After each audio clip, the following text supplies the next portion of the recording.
back to 90% of the American people want common sense, universal background checks. The statistics spell out the story, but it is the human personal stories that change minds. How moving it was to hear our colleague, Congresswoman McBath, with her generosity of spirit, tell her personal story of losing her son, Jordan. Can't even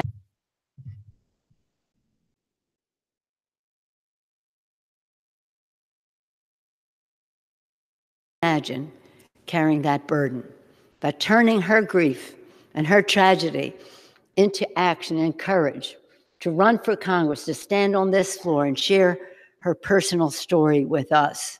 That takes real courage. Let's hope that we all have the courage to save children's lives, everyone's lives in our country whose deaths can be avoided. There is no person in this body whose political survival is more important than the survival of our children. We're grateful again to the young people, parents, survivors across America who have told their stories, marched for their lives, and demanded change. This bill delivers that change, ensuring that people who are in danger to themselves and others cannot purchase a gun and perpetuate violence in our communities. This week, the House will build on this progress by passing another bipartisan background check bill.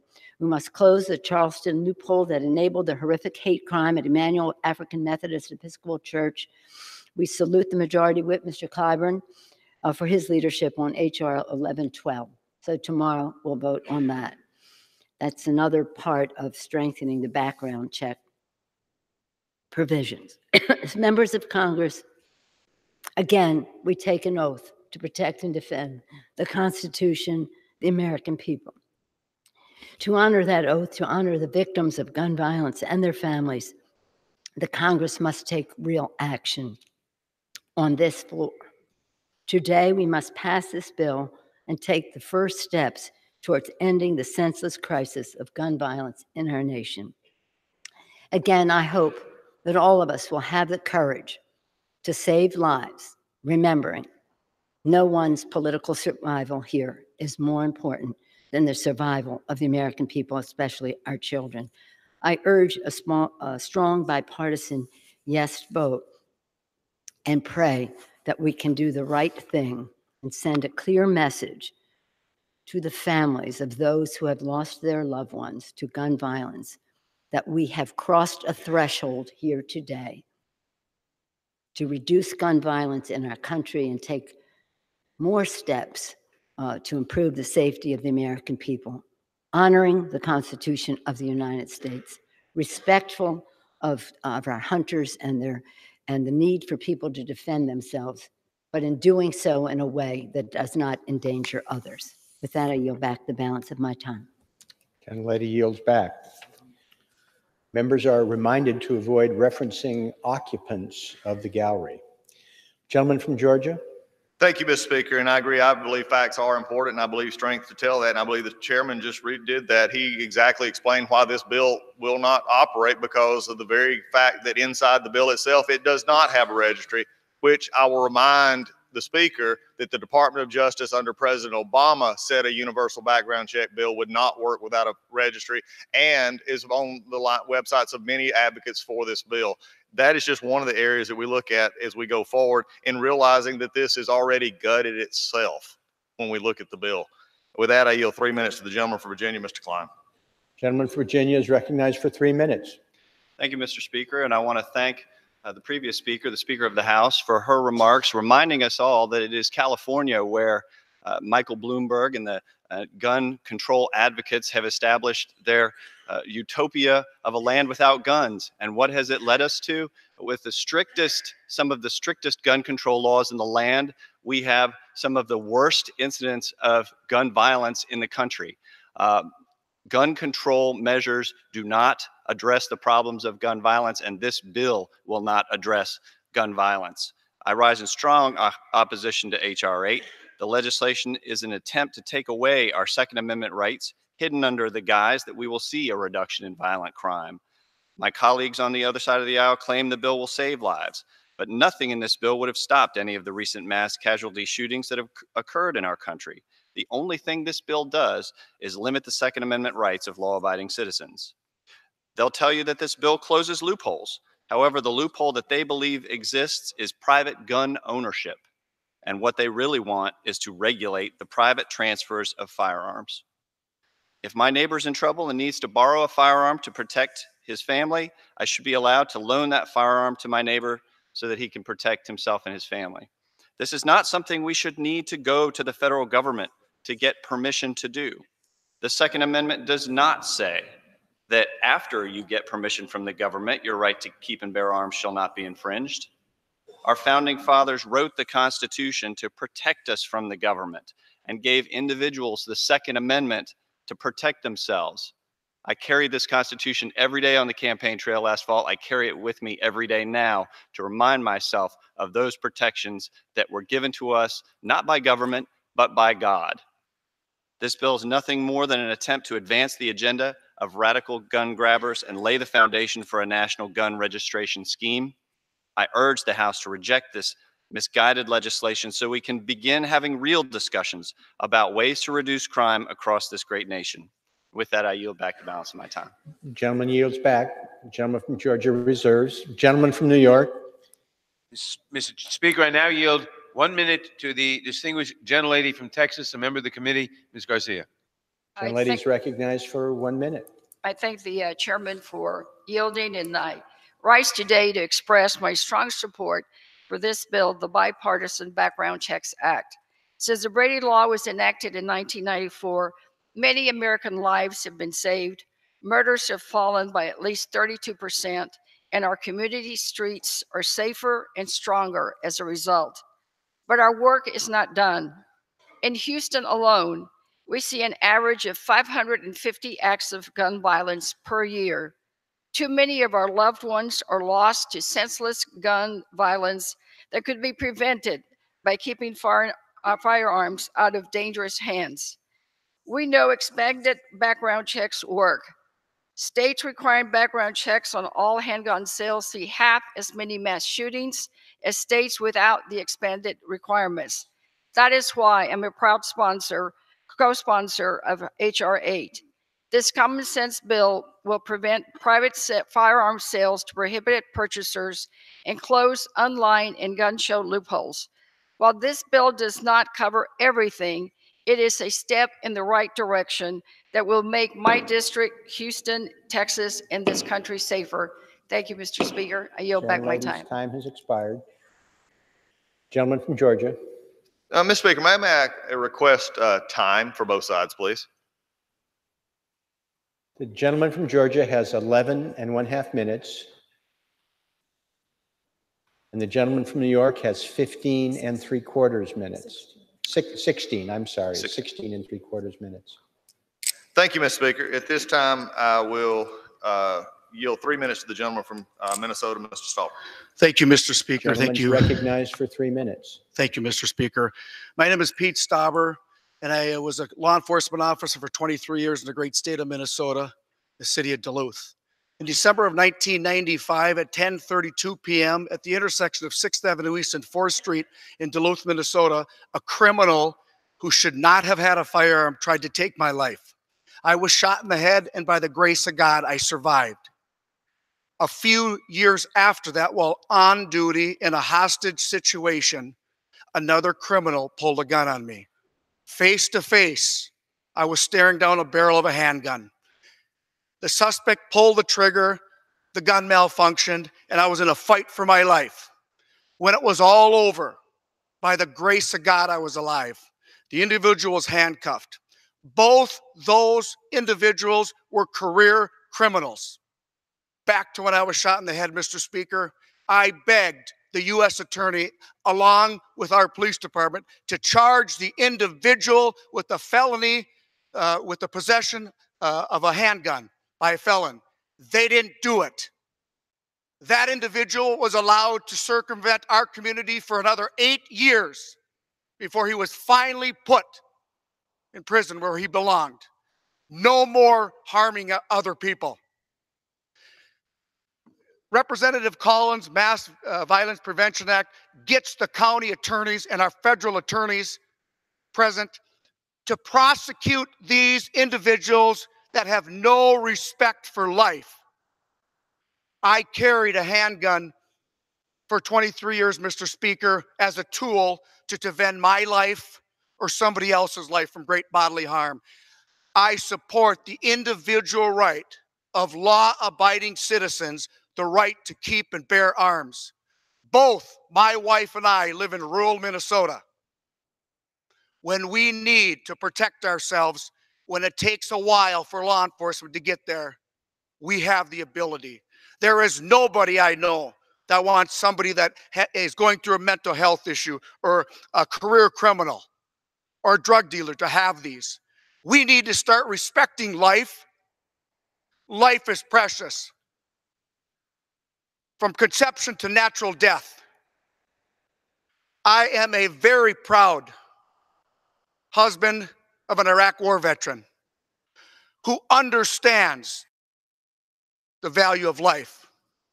Mr. Speaker, I rise against this. There are better ways to get mothers and fathers, county attorneys, federal prosecutors, local police departments, sheriff's departments to work together to have a fusion center. So when a young individual types into the computer, I want to be a mass school shooter, there's an instant response to identify the individual and work through it. I yield the rest of my time. Thank you, Mr. Speaker. Gentleman's time has expired. Gentleman reserves. Gentleman from New York. Mr. Speaker, I now yield 1.5 minutes to the distinguished gentleman from Florida, member of the committee, Mr. Deitch. Gentleman is recognized for 1.5 minutes. Mr. Speaker, we introduced H.R. 8 years ago after our friend and former colleague Gabby Giffords was shot and nearly killed. When she was by our side to introduce the bill, she said, "Speaking is still difficult for me, but I don't think I can make myself more clear. Congress must act to make our country safer from gun violence. Now is that time. We've waited too long to close loopholes that let people easily avoid background checks through private sales. I've cried with too many survivors and attended too many funerals. I've marched with too many student activists, and I have bowed my head through too many moments of silence. We know strong gun laws work. In the 25 years since the Brady Law took effect, background checks have stopped more than 3 million gun sales and have saved countless lives. It's time to expand the Brady Law. It's time to close the dangerous loopholes. It's past time for Congress to take action to save lives from gun violence. Mr. Speaker, this is not a moment of silence. This is not a sit-in. This is action by the United States House of Representatives on behalf of everyone who has pleaded for that action after San Bernardino and after Sutherland Springs and after Fort Hood and after Virginia Tech and after Columbine and Sandy Hook and Las Vegas and Pulse and everyday gun violence in our communities. And yes, after Parkland. Let's represent the 95% of the American people who want us to take this action to help save lives. Let's pass H.R. 8. I yield back the balance of my time. Gentleman yields back. Gentleman from Georgia. Thank you, Mr. Speaker. And before I yield to the gentleman, it has been quoted here, especially that 95% people want universal background checks, and that everything has statistics to poll. But when actually put to the voters of Maine actually rejected it. And I understand where they're coming from on that. With that, I yield 2 minutes to the gentleman from Nebraska, Mr. Smith. Gentleman is recognized for 2 minutes. Mr. Speaker, I rise today to defend the Second Amendment rights of law-abiding Nebraskans. In Nebraska, the need for firearms is the same today as it was even when the Second Amendment was enacted, before we were even a territory of the United States. Rural Nebraskans depend on their firearms for self-defense and for protecting their livestock. They also know how to handle firearms, to store them securely, to handle them appropriately, and perhaps to even let neighbors who are able to use them safely borrow them to meet their needs. I have serious concerns. The bills we are considering today and tomorrow are going to criminalize this behavior for Nebraskans who have done this for generations and won't even know they're breaking the law. Should a rancher who lends a rifle to a neighbor to address threats from predatory animals face a year in prison and a $100,000 fine? No. Should a legally carrying farmer who is injured at work be subject to arrest for handing his firearm off before being taken to the hospital? No. These are exactly the situations this bill would create while doing little to address the real problems underlying crime in our society. This is a bad bill, and I urge its swift rejection. I yield back. Gentleman yields back. Gentleman reserves. Gentleman from New York. Mr. Speaker, I now yield 2 minutes to the gentlelady from Texas, Ms. Jackson Lee. Gentlelady from Texas is recognized for 2 minutes.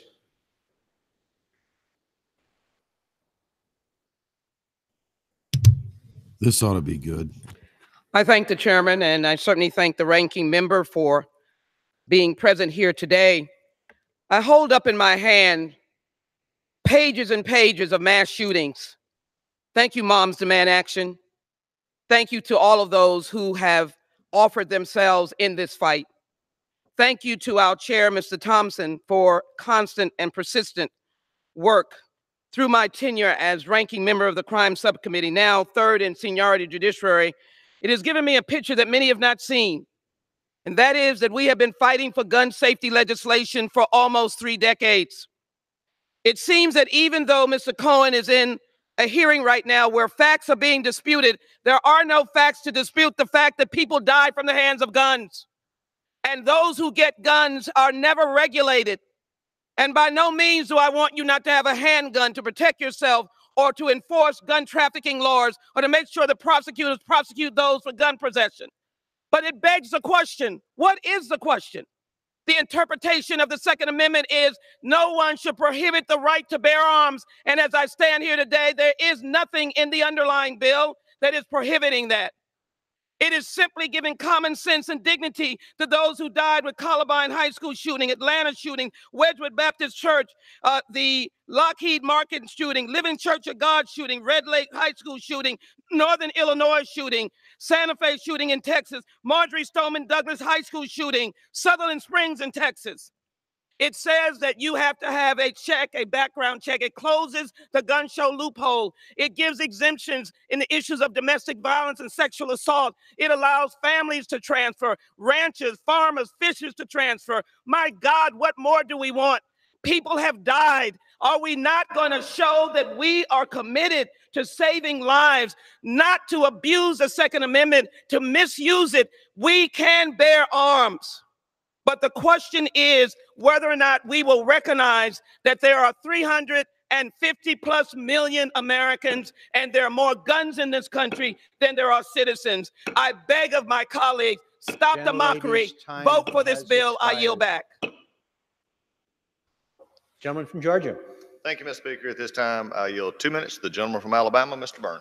Gentleman's recognized for 2 minutes. I rise in strong opposition to this bill. Let's be very clear on this. H.R. 8 will not prevent criminals from getting their hands on firearms. What H.R. 8 will do is violate the constitutional rights of millions of Americans. Under this bill, almost every time a lawful gun owner wants to transfer or sell a gun, he or she will have to go through a government-sanctioned intermediary. Under this bill, no longer could I let my cousin or my neighbor borrow my gun. If this bill becomes law overnight, millions of law-abiding gun owners could suddenly be subject to federal prosecution. Of course, we all know that criminals are going to do what they already do, make illegal transfers of firearms. We've heard a lot about how this is going to be the most open Congress in history. Well, Mr. Speaker, I filed an amendment that would strip out the text of H.R. 8 and replace it with a nationwide concealed carry reciprocity. Mr. Speaker, the Democratic leadership blocked a vote on my amendment. What are they so afraid of? I guess they think they can shield their members from votes to protect the Second Amendment and benefit our nation's law-abiding gun owners. Mr. Speaker, I have news for the majority. The gun owners of America are watching this debate. They know what H.R. 8 is all about, and they know that this is just a sham to chip away at the Second Amendment and our Constitution. I will oppose this bill and any bill that goes against the Second Amendment rights of law-abiding Americans. I urge my colleagues to join me in voting no and fighting against this assault on the Second Amendment, and I yield back. Gentleman yields back. Gentleman reserves. Gentleman from New York. Mr. Speaker, I now yield 2 minutes to the distinguished gentleman from Georgia, Mr. Lewis. Gentleman from Georgia is recognized for 2 minutes.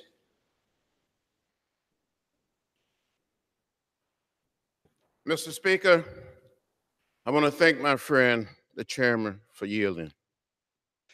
Mr. Speaker, I rise in strong support of this bipartisan bill.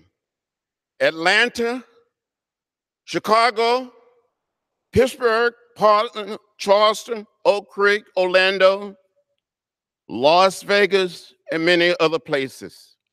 How many more must suffer? How many more must die?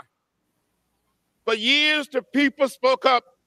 Mothers called, fathers cried, students marched, but Congress offered a blind eye, a deaf ear to their cries.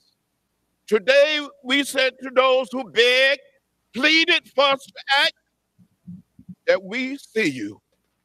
We feel your pain.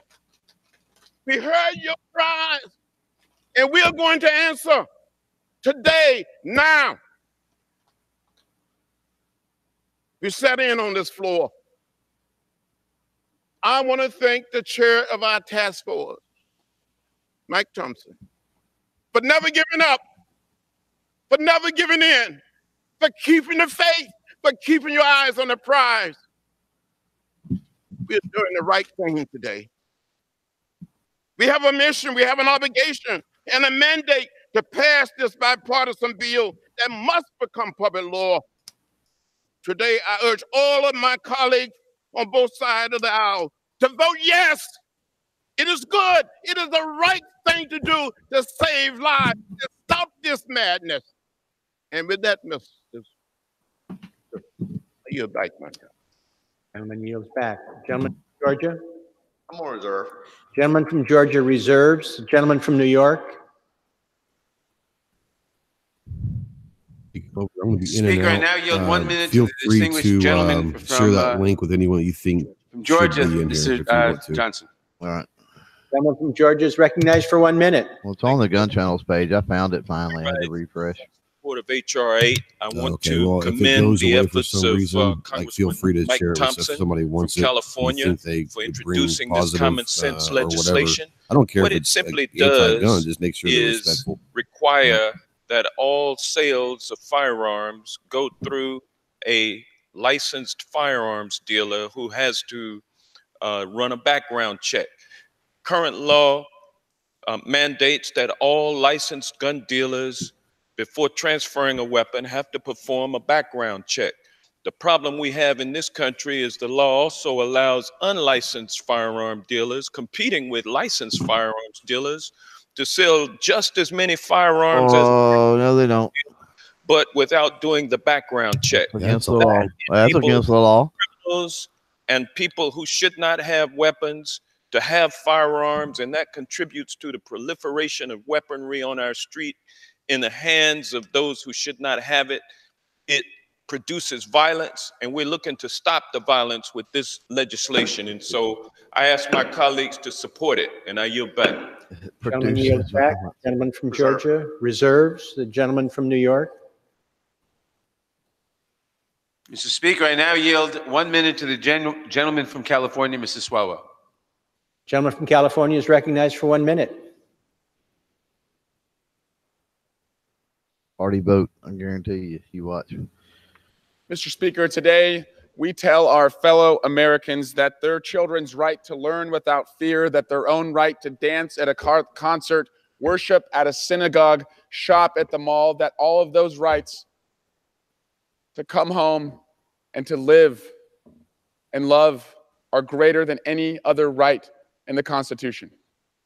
This bill puts in place an expansion of violent history checks on firearm purchases where there were too many gaps before. It will not end That every was gun your violence system death that failed in to America, begin with. but we should try. Right. It also will get rid of this argument that in states like California and Illinois, where you have gun violence, you can no longer say, well, They have tough background checks there. It's not working. Well, no, we are only as safe as the lowest common denominator. And if our border Oh crap! There's not people traveling into those places. restrictions when it comes to purchasing a firearm, we are only as Black people are going there to commit crimes. nationwide background check that will make sure that all of us are safe. We are here, Mr. Speaker, because of Mr. Thompson, because of Moms Demand Action, because of Everytown and March for Our Lives. Keep marching. You've got us to this point. I yield back. Gentleman's time has expired. Gentleman from Georgia. Reserve. Continues to reserve. The gentleman from New York. Mr. Speaker, how much time do I have left? He keeps reserving. Somebody's just going on a rant. You know it? Yeah, he's gonna let them go, and he's gonna let the big guns come at the end. 5 3/4 minutes. He's gonna give them 2 or 3 or 4 minutes. Mr. Speaker, I now yield 1 minute to the distinguished gentleman from Maryland, Mr. Brown. He also wants to probably be the last one to say something for 1 too, minute. you know? Mr. Speaker, I rise in support of H.R. 8. This bill is long overdue. For too long, Congress has failed to end the cycle of gun violence and death. Yeah, 34, 68, 86. 2017 alone, 40,000 people died from gun violence. Congress did nothing. 2/3 were suicide. Last year, 5 reporters at the Capitol Gazette in my district were murdered in cold blood in a mass shooting that took place in their newsroom. And this wouldn't have stopped any of that. Gun violence is a crisis in our communities, a legally. real national emergency that will no longer be met with inaction. For the first time since Congress passed the Brady Handgun Violence Prevention Act of 1994, we'll pass a bill in pursuit of our effort to protect our communities and end the scourge of gun violence. The American people overwhelmingly want us to act.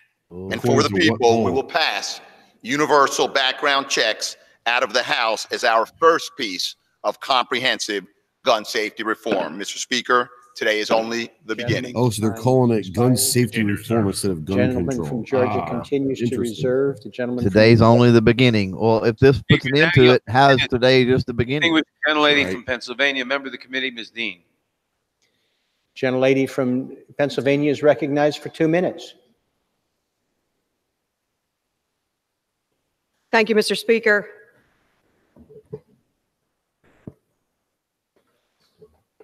You got to be smarter than the pedestal. It's burning her time adjusting the I'm pedestal. delighted that we are finally at this day because you know the tide, you know the toll that takes place every day. On average, every day in America, 342 people are shot, murdered, assaults, suicides, or suicide attempts. Somebody finally mentioned suicide. I can't believe it. Every single day, yesterday, tomorrow, and the next day, and the next day, 100 people on average will die of gun violence. And another 2/3 suicide. Suicide's not gun violence. will literally be Not wounded, shot in the crossfire. The crossfire. We know that in 2017, more than That's a 39 war zone, baby. 40,000 people died of gun violence, all kinds of gun violence. 2/3. Is suicide really gun violence? I don't see it the same. I carry with me today the pictures Whole different issue. of Ben Wheeler, whose courageous mother testified before the Pennsylvania House of Representatives in 2014. I carry with me today the son of my dear friend Marge, who died of gun violence by suicide, Ron. And I carry with me, not by picture, but in my heart, no offense, the 16-year-old son of my former student at LaSalle University who was shot in random gun violence on the city of Philadelphia. Mr. Speaker, I rise in strong support of H.R. 8. And in conclusion, Mr. Speaker, Mr. Chairman, I long for the day when orange ribbons are obsolete and when orange scarves are a fashion statement, not a statement, a cry for help. Thank you, Mr. Speaker. I yield the remainder. Gentleman from Georgia week instead of doing continues to something right. reserve. The gentleman from New York. He's still reserving. That's all. Mr. Speaker, I now yield 1.5 minutes to the distinguished gentlelady from Pennsylvania, also member of the committee, Ms. Scanlon. Gentlelady's recognized for 1.5 minutes. What the hell's going on in Pennsylvania there, Mohawk boy? Mr. I know. He's not doing his job, is he? 2 weeks ago in These my are all Philadelphia reps. 6 families were forever changed by gun violence in a 6-day period. 4 people were killed and 2 were injured in 6 different shootings. This lady's in deep with Mom's Demand. I know that. 16, 17, and 18-year-olds. They were teenagers. My heart goes out to all those victims' families, but thoughts and prayers are no longer enough. It is long past time that our actions speak louder than our words. No matter which state we're from, with over 40,000 gun violence deaths last year, every state has been severely impacted There were by over gun violence. 40,000 deaths by vehicle Public as health well. crisis has been politicized and weaponized as a means to divide us, despite the fact that it's a crisis that should bind us together, and we must come together. Background checks are the foundation of common sense gun policy, and they're supported by the overwhelming majority of Americans. Our current system fails us in two ways. That's your problem. That's not our problem. It's your system that's failing. Under current law, I'll just say in Pennsylvania, you can't even private transfer a handgun. All handguns have to go through background checks now. And Wow. it doesn't See, capture that's all the sales. Yeah. So A lot of this states is have an that. incredible burden on law enforcement, an incredible burden Yeah, on that's the number one gun used in crime in her district from Philly. sold despite the owner of the gun not being able to pass the background check. So for too long, those in a position to act have failed to do so, but that ends now. I strongly support the common sense gun legislation in H.R. 8 and H.R. 1112. Thank you. Gentlelady's time has expired. Yeah, get off the podium. Mr. Speaker, I agree with the sentiment that we need to actually fashion something that will work. Unfortunately, this, for many reasons we've already stated, will not. And with that, I reserve. There you go. Oh, he reserved. He had to say something, though, before he reserved. Mr. Speaker, I now yield 1 minute to the distinguished Majority Leader, Mr. Hart. I just want to know who he's going to bring up that recognized for 1 10-minute minute. rant he's got left over, you know? Hell, is this guy fighting the Thank the Civil War? gentleman for yielding. We need to regulate black powder, cap and ball as well. This won't work. Steny Hoyer, he needs to go bye-bye. He's been there way too long. We have risen on this floor time after time after time. He ain't going to make his minute if he don't talk a little faster. And had a moment of silence. I think he gave him 3 minutes just to make a 1-minute speech. Followed by no action. When your IQ's measured in single digits, it takes a while to talk. So fix Nick's is no action, right? Yeah. Okay. Bump stock man, no action. My friend from Georgia. As I said, time after time, we've had a moment of silence. This guy's putting me to sleep. He's got a lot of moments of silence. It hasn't worked. Let this guy keep It talking. has been appropriate, but it has not worked. Can we guarantee that this will work to make every person safe? It cannot. It will not. But I rise in strong support. He just admitted it wouldn't work. Something. Exactly. I'm going to do something. And we got to do something. We don't know what to do, so we're going to do something. Of America, it's not going to work, but let's try it. Mr. Chairman, this House is finally going to do its job. Pelosi admitted long ago this won't work. Exactly. Not just a moment of silence, but action to address the epidemic of gun violence in our country. Did this guy's great grandkid write his speech or something? I'm just curious. Orlando, I think so. Makes no sense. Charleston. I love how gun violence is an epidemic when the murder rate's like the lowest it's been in 80 years. Right. The House, under the previous leadership, did nothing. It didn't work. After the shooting just down the street, if they didn't do anything, then it can't work. The Republican-controlled House did nothing. They did nothing, and it didn't work. And it didn't work. Were constituents of mine. The democratically controlled House before that did nothing also, and that didn't work either, so evidently. Wanda Wallace. Yeah, I'm all for censoring this guy's free speech. Sisters let's of Sylvia go ahead and get him off. A Navy Yard shooting victim. Montana Geimer, daughter of Wendy Winters, a writer for the Capital Gazette, of which my colleague, Mr. Brown, just spoke. And Mackenzie Bohe, a high school student that organized March for Our Lives rally in Anne Arundel County. They're here with us today. Yeah, I'm sure No, another national they're not. anti-gun That organization. dude. Wait. They told them not to mention anybody in the gallery. Not But to have a exactly. moment of He action. cannot. I'd kick him Many off of the our podium. districts have been painfully affected by gun violence. In St. Mary's County, Maryland, as I told Not you, the a damn student State of was the killed Union by here, a shooter buddy. at Great Mills High School. And a courageous school resource officer there saved countless other lives. How'd he say how?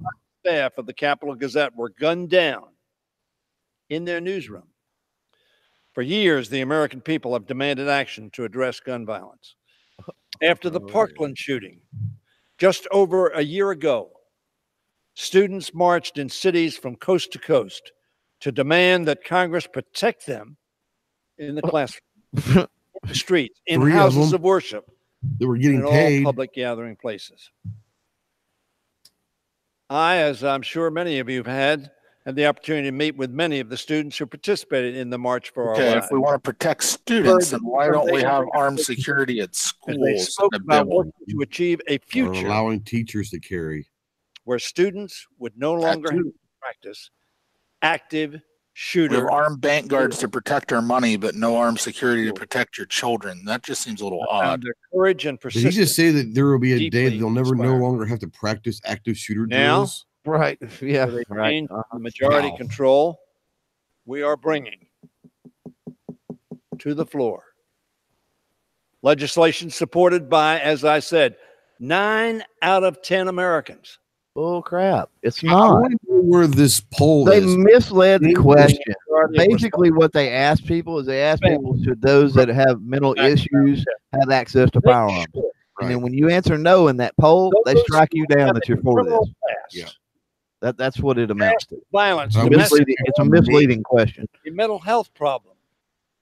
Nobody thinks that people that are mentally off should have access to firearms. Nobody thinks that. Right. That they won't be able to buy a gun. Does that mean they won't get a gun? It does not. I understand that. But as I told my friend from Georgia, the moments silent have not worked. They were appropriate, understand. Pixnick wasn't a moment of We will silence. also be voting this You know, week there's on a great legislation man that offered by once our whip, said that Mr. Clyburn, to everything close the prior to the loophole word "but" is what that they really contributed to think, the and everything horrific after the mass "but" is shooting just at bullshit. Mother Emanuel AME Church in Charleston in 2015. Mr. Chairman, So this guy's really intelligent. follow the House, But pass the legislation we advance, and I call on the president to sign it without delay. Mr. Chairman, ladies and gentlemen of this House, let us not. Isn't this guy's time up yet? So him being the minority leader or whatever, they gave him the rest of the time. Do not I let gave it the die. rest of the time for the majority. Bad move on this part. That it It was not provides. good. I would have given it to the lady from Texas. At least she was somewhat entertaining. Do not let us stand by one She more spoke with a passion level above, mild. Exactly. death of a constituent, a friend, a neighbor. You can honestly tell this guy doesn't believe 90% of what he's saying. Dies at the hand of a gun purchased illegally or by someone who should not have a gun. Even if you pass this law, people are going to purchase them illegally. Do you not get that? It doesn't. The whole definition of illegally means they didn't follow the law. Against the law. Doesn't matter what law you pass. That they are a danger to others. Let us not have a moment of silence for this bill. Let us pass it. Let the Senate pass it. Let the president sign it. Let's make it You say so. to stop the carnage. Do you really think Trump won't sign this if he gets to his desk? Yields back. Gentleman from Georgia. I don't think it'll get to I his desk. appreciate the words of the majority I leader. hope However, not. I will say that in the previous Congress, this Congress did pass Fix NICS. It also passed the Stop School Violence There you Act. go. I'm There you sure go. for other reasons is probably why the majority leader voted against those bills in which they were included.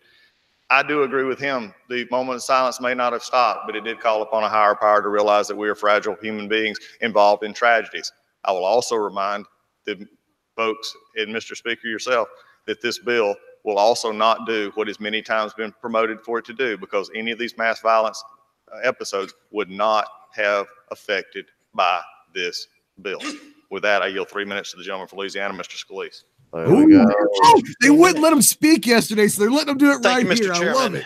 And I rise in strong opposition to these gun control bills that are being brought forward. You know, and they're brought forward under the guise of background checks. Well, let's look at what these bills would actually do. You know, we had identified many number of problems with this bill that we were trying to improve. And every one of those was shut out by the Democrat majority, who wanted to try to stifle the opposing side's debate because they think just saying background checks makes this a good bill. Well, let's talk about what this bill will do to make criminals, felons, out of law-abiding citizens. If you loan your gun to a friend under this bill, maybe they're thinking of buying a similar gun to protect themselves, and they want to go to the shooting range to see if this gun is the right kind of gun to protect themselves, which they have a right to do under the Second Amendment of this Constitution. Loaning your gun to that friend in that act would make you a felon, subject to a year in jail, subject to a $100,000 fine, Mr. Chairman. We tried to fix that. They shut that amendment out. In this bill, if you loan your gun to a friend, and maybe she's been a victim of domestic violence, and one of my colleagues who's here in opposition to this bill is one of those victims of domestic violence. She had an amendment to fix this bill, to say if she's got a temporary restraining order against her boyfriend who's been beating her, and she's afraid he's going to come back tonight.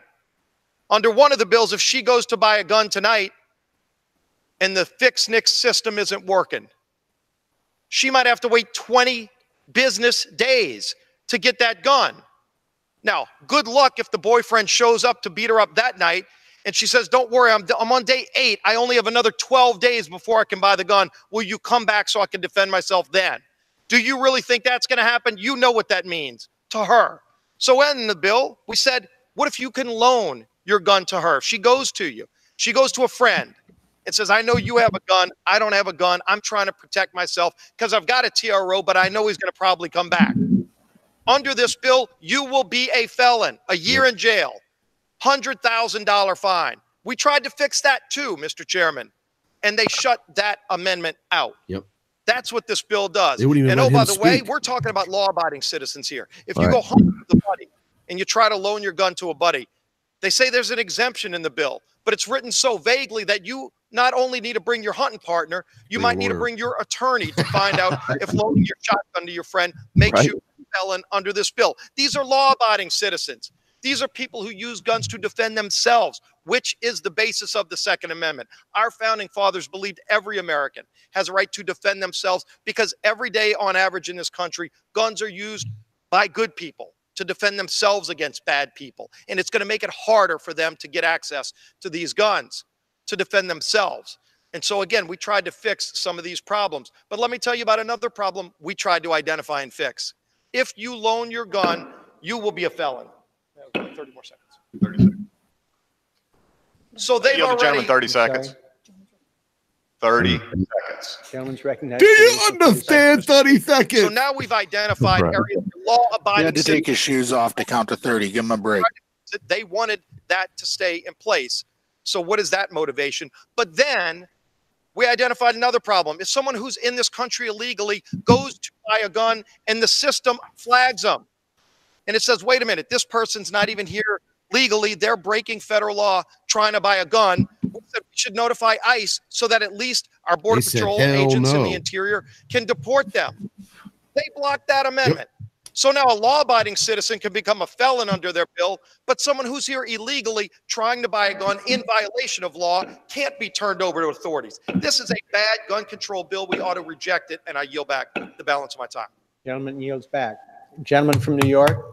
Job, Scalise. Yeah.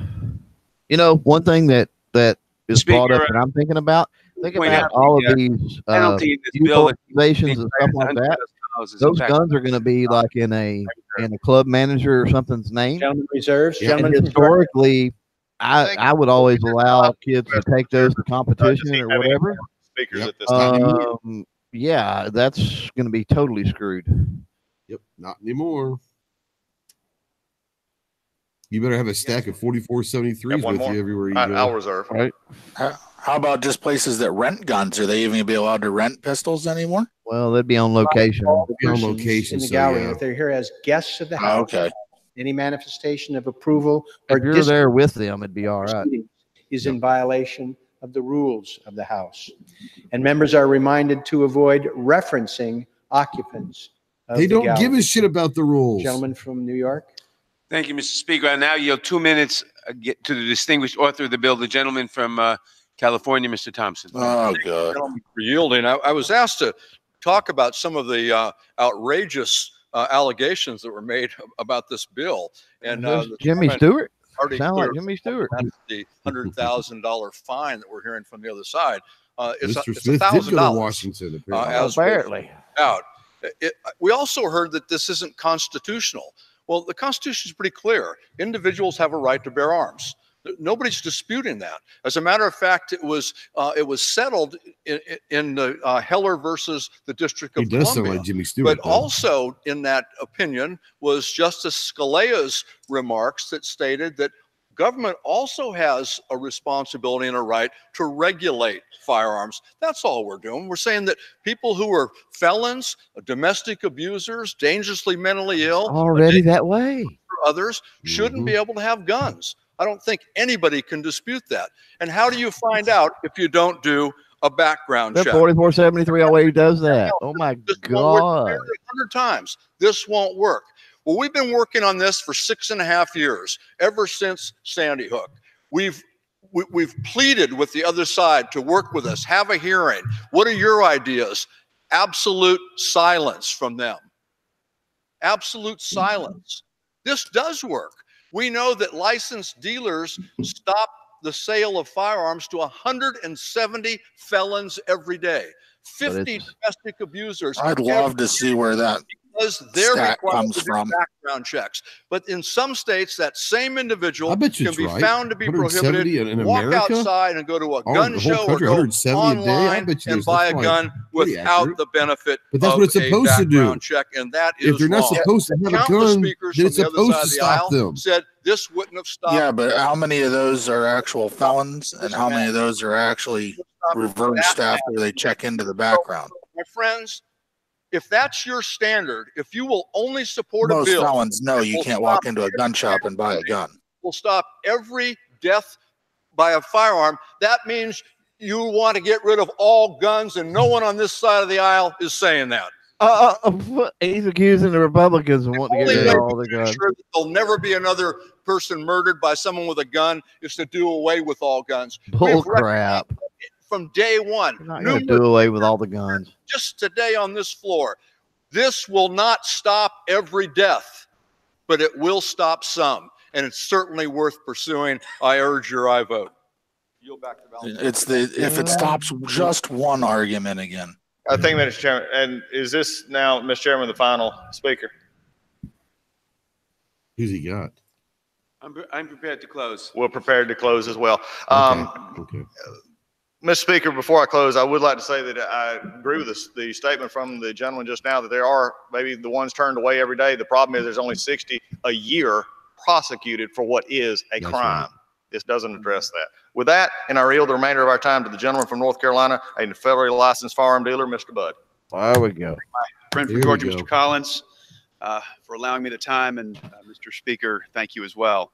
So I rise today in opposition of H.R. 8 and want to lay out a couple of reasons for my opposition. But before I do, I think it's important to acknowledge how polarizing this debate has become over the last several years. More specifically, I want this body to know that as a human being, Kind of like a dude named Bud, right? father, I like it. when I see the heartbreaking Bud. news of a mass shooting like the one we saw just 54 weeks ago in Parkland, that it just breaks my heart. With that being said, this bill that we're voting on today would not have done anything to stop that tragedy from happening, nor would it have prevented any of those recent mass shootings. The 19-year-old murderer in Parkland passed a background check. The man who murdered 26 innocent people at First Baptist Church in Sutherland Springs also passed a background check, although he wouldn't if the Air Force had passed along his And they criminal fixed information this. like they were supposed to have done. And the evil that took place in Sandy Hook wouldn't have been stopped by this bill either. The killer used his mother's guns to kill her and 26 others. They were bought legally. Mr. Speaker, the simple fact is that criminals don't abide by the law, and this would only create traps for law-abiding gun owners. However, there are actions that we can take, actions that we can do that would make meaningful strides in combating the violence that we see today. One example of something we could do to improve information sharing between law enforcement officials across this country. To close, I want to say that violence against American innocence. Time has expired. I disagree with the policy of this bill. With that, I close. Has expired. Gentleman from New York. Mr. Speaker, I yield myself the balance of our time. Gentleman's recognized. Mr. Speaker, we've heard the other side here say that some people lie on the forms, they're not prosecuted. Well, that may be. And maybe law enforcement ought to prosecute more people. But that doesn't negate the necessity for the bill. It doesn't negate the fact that too many people who shouldn't have guns, who are mentally unstable, who've committed crimes, who are abusers, get guns because they buy a gun at a gun show, or not from a registered gun dealer, or do not have to undergo a background check. Everyone who gets a gun should have to undergo a background check, with the few exceptions we put in the bill. Mr. Chairman, H.R. 8 is legislation that's long overdue for passage by this body and for enactment, so that we can take a critical step overwhelmingly supported by the American people to protect us from gun violence. We have had too many moments of silence, too many expressions of sympathy, too many deaths, 39,000 deaths from guns last year. 2/3 was that. Congress on this issue. Today we act. I urge my colleagues to vote in support of this vital bill to start taking back our streets. People who shouldn't have them from having guns. They do nothing about gangs and gang violence and other things, but they're going to take back the streets. Gentleman yields back. I'd really like to see him go to Chicago and try and take a street back without a gun. Go for it. The bill shall be considered for amendment under the 5-minute rule. In lieu of the amendment in the nature of a substitute recommended by the Committee on Judiciary, printed in the bill, it shall be in order to consider as an original bill for the purpose of amendment under the 5-minute rule, an amendment in the nature of substitute consisting of the text of Rules Committee Print 116-5. That amendment in the nature of a substitute will be considered as read. No amendment to that amendment in the nature of a substitute shall be in order except for those printed in Part A of House Report 116-14. Each such amendment may be offered only in the order printed in the report by a member designated in the report, shall be considered read, and shall be debatable for the time specified in the report, equally divided and controlled by the proponent and an opponent, shall not be subject to amendment, and shall not be subject to a demand for the division of the question. It is now in order to consider amendment number 1, printed in Part A of House Report 116-14. For what purpose does the gentlewoman from Arizona seek recognition? Thank you, Mr. Chairman. I have an amendment at the desk. The clerk will designate the amendment. Amendment number 1, printed in Part A of House Report number 116-14, offered by Mrs. Lesko of Arizona. Pursuant to House Resolution 145, the gentlewoman from Arizona, Ms. Lesko, and a member opposed will each control 5 minutes. The chair recognizes the gentlewoman from Arizona. So they're putting their amendments on the floor? Allow gun owners to legally transfer their firearms to individuals who have been approved and are participants in the TSA's pre-check program. TSA PreCheck identifies trusted travelers and thus allows expedited movement through airport security. In order to receive TSA PreCheck, one must submit an Or if anybody has a poison pill amendment lined up. interview and go through a background check and fingerprinting. Fingerprinting is not required currently to purchase a gun. Thus, a TSA PreCheck background check is more stringent. If an individual can pass this background check and be admitted to this federal government program, there is no reason why they shouldn't be able to borrow a firearm from a friend. They have already gone through a more extensive background check system than to acquire a weapon. The current background check does not require fingerprints. A TSA pre-check does. Membership to TSA pre-check must be renewed every 5 years.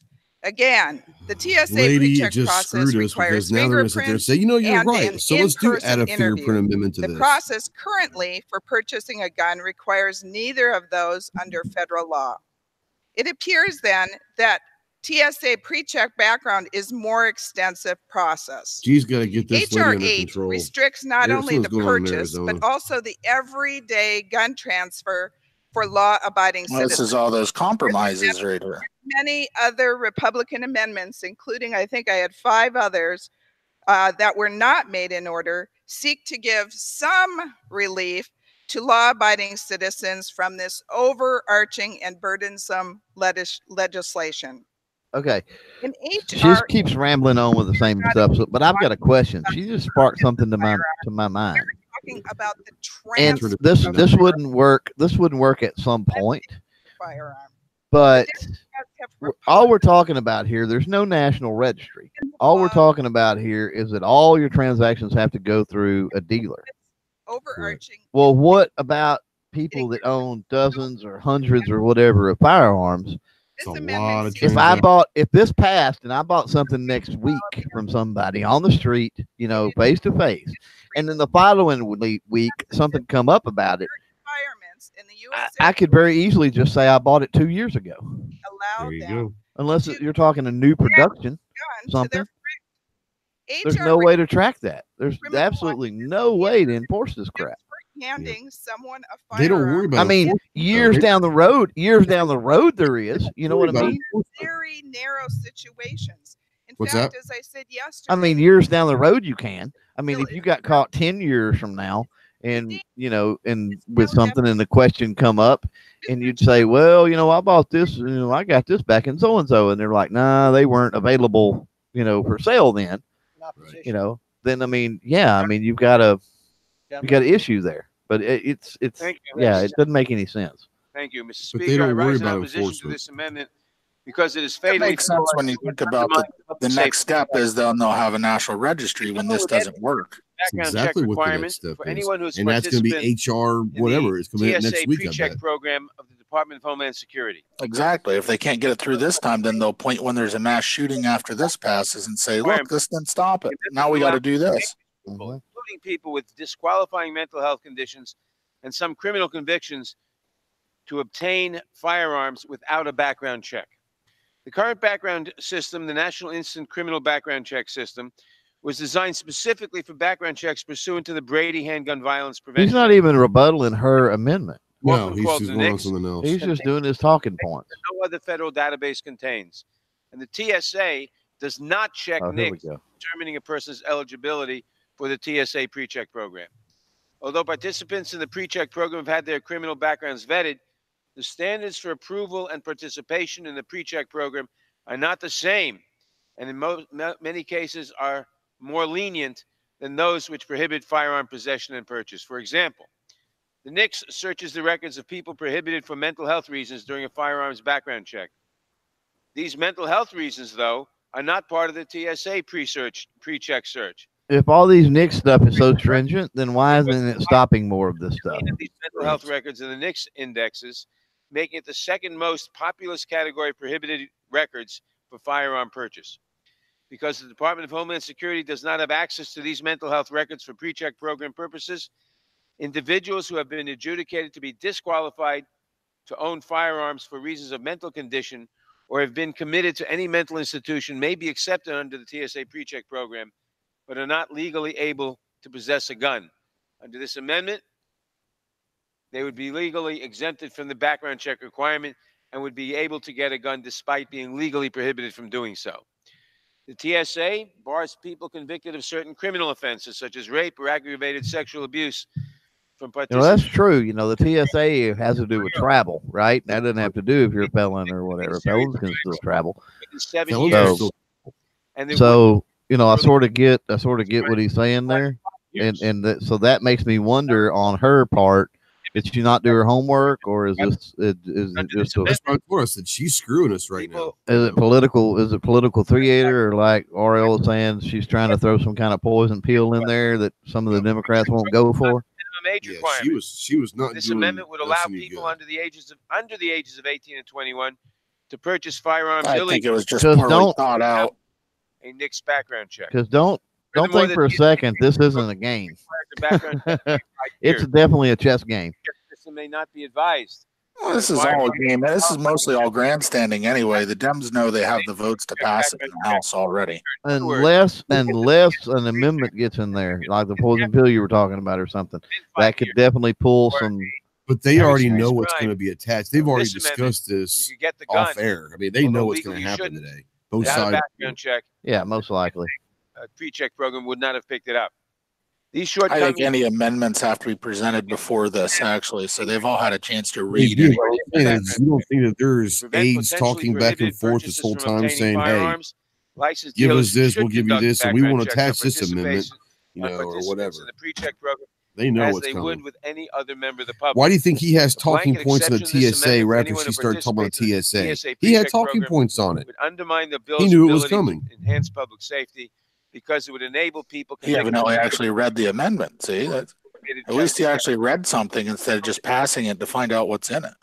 Right. To purchase guns without a background check, even though the TSA system would not pick them up.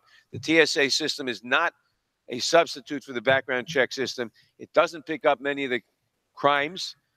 It doesn't carry it forward, and it's not a substitute for this system. I mean, I have to agree with him on pass this. this I mean, amendment the TSA was to a allow terrible people example. who have qualified under the TSA pre-check program not to have background checks would allow a lot of people who shouldn't have guns to have them. Therefore, I strongly oppose this amendment and ask that my colleagues vote no on this amendment. I yield back. Gentleman yields back. The gentlelady from Arizona. Thank you, Mr. Chair. I'd like to yield 30 seconds to Thank my you. colleague, Mr. Collins, and then retain the rest of my, reserve the gentleman balance from of my And time. Mr. Speaker, I won't take recognized even the for 30 30 seconds. seconds.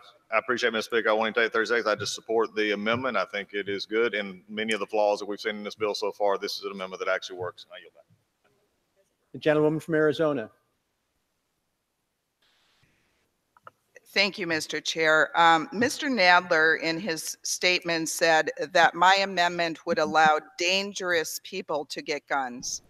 I have to say I disagree.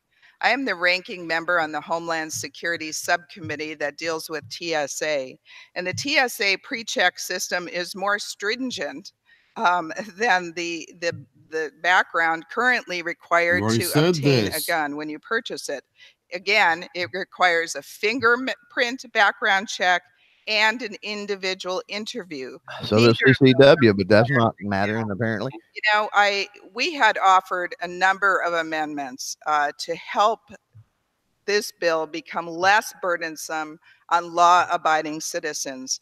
And so I'm happy that one was at least ruled in order, this TSA one, and I would ask my colleagues to please vote yes on it. Mr. Chairman, I urge adoption of this common sense amendment, and I yield back the remainder of my time. The gentlewoman yields back. Ms. Remaining, the question is on the amendment offered by the gentlewoman from Arizona. Those in favor say aye. Aye. Opposed, no. In the opinion of the chair, the noes have it. Mr. Chairman, I request the yeas and nays. How did the no's have it? I didn't hear near as many no's. Did y'all? Yes, I do. Yeah, I didn't hear hardly any. Pursuant to Clause 6 of Rule 18, further proceedings back on the at me. amendment offered by the gentlewoman from Arizona will be postponed.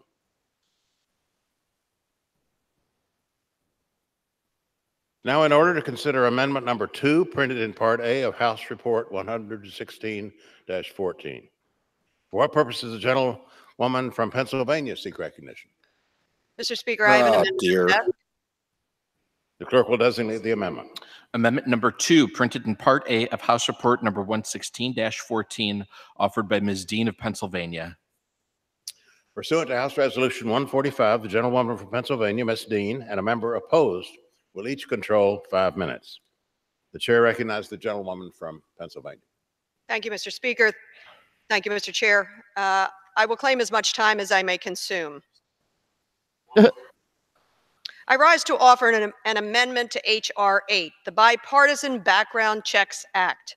My amendment clarifies that those of risk of committing suicide would be exempt from the background check requirement in instances of imminent threats of death or great bodily harm. Specifically, this legislation amends the bill to insert the line, quote, including harm to self, family, household members, or others, end quote, to the list of instances when a person is exempt from the background check requirement and may temporarily transfer away a firearm for safekeeping. The spirit of this long overdue legislation is to save lives, and I urge my colleagues to support my amendment, which will further achieve this goal by addressing the leading instance of gun death in this country, suicide. Last year, nearly 40,000 people were killed by gun violence, another 80,000 literally caught in the crossfire. Of those killed, over half, more than 20,000 people, tragically died by gun suicide. And the problem has grown. Nationally, over the past years, the past decade, the rate of suicide by gun death has increased 19%.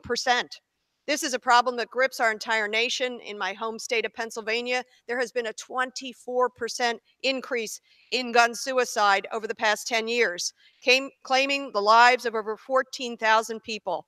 These are our friends, our loved ones, young and old, people for whom our hearts ache, people wish we could hold just one more time. And I offer up the picture of a dear friend of my family. Sadly, it's not the government's job to, very few of us are we left need more compassion and other crap in the community, and all these yahoos are the a firearm in the home, complete opposite of what we need. Suicide, and not surprisingly, I would say suicide's not legal in most areas. It doesn't seem to be stopping anything. So they're dangerously effective at what What they are. does it matter for suicide? I mean, what are they going to do? It ensures that those in crisis can temporarily transfer a firearm. Unless the sheriff's department has a direct line to the afterlife, I mean, there's not really a whole lot you can do about that. Hand over firearms to Talk about not enforceable. while they work through this difficult time. This clarity is needed because in times of crisis, moments matter. It may literally be the difference between life and death. We're here today at a historic moment to take action against the violence that I plagues don't get her amendment. communities and our loved ones. The I bipartisan think background it's trying to say that if you're thinking of committing suicide, you're allowed to hand your gun over to somebody or give it to somebody instead of a safe having to transfer it. That's That what the would- just that I'm would- getting. That would make sense. And if we have the courage to pass this legislation, the courage here in the House and in the Senate and in the White House, it will do just that. It will save lives. I reserve the balance of my time. Gentlewoman reserves her time. Who claims time in opposition? Mr. Speaker, I claim time in opposition. Gentleman's recognized for 5 minutes. I like that guy. Mr. Speaker, I appreciate the I just like his voice. amendment, I think, but I rise in that, again, this is something discussed at committee. It was an attempt to, it's basically a failed attempt to fix one of the shortcomings of this legislation. I understand why they would bring it. I understand why they would want to fix it, because the existence vindicates what we've been saying about the flaws in the bill, which we discussed at committee. You know, like other formats that are going to be offered, this is nothing more than trying to basically change the appearance of what is a flawed perception. And the problem here is it addresses the undefined term of imminent used in the bill. Mr. Chairman, it is well known, and I've spoken about it many times. I am still currently serving as a United States Air Force chaplain. I've pastored for many years, and I have been on the other end of phone calls from those who are struggling and thinking of taking their life. Suicide is not something that we can define very easily. It's not something that we can simply limit to, yes, guns are effective, but any method that someone Not uses. something you can legislate either. Sad and a struggle for those of us who have dealt with this. The term imminent here is problematic for those of us who have dealt with those who are struggling with suicide. Because imminent to them and imminent to a judge and imminent to someone who wants to take this in law enforcement indicates something precipitous that will happen in a very short amount of time, a very imminent act, something that is going to happen even before maybe, Mr. Speaker, you and I finish my speech. That is an imminent kind of act. Imminent does not extend to 12 hours or 24 hours or even 46 hours. That would not fall in the definition of imminent. And I am not willing to let a prosecutor or a judge who may not like guns, who would actually say that was an imminent threat, and by transferring it for the more than a short amount of time, you have then fallen under and fallen this. Now, I would hope that would never happen, Mr. Speaker. But we've got to be serious about this issue of imminence. And for those of us who've dealt with this, there may be, and I've had times when people would come to me and they were thinking about harming themselves, but the imminence factor was not there. They were just trying to see if they could clear their head, and it may be a week that would pass and they came back and would say it was fine. But in this issue, I understand the intent and the heart here, but it is a very weak attempt to fix problems that we had already pointed out in this bill. And it will still not fix the problem, because the problem is the imminent standard.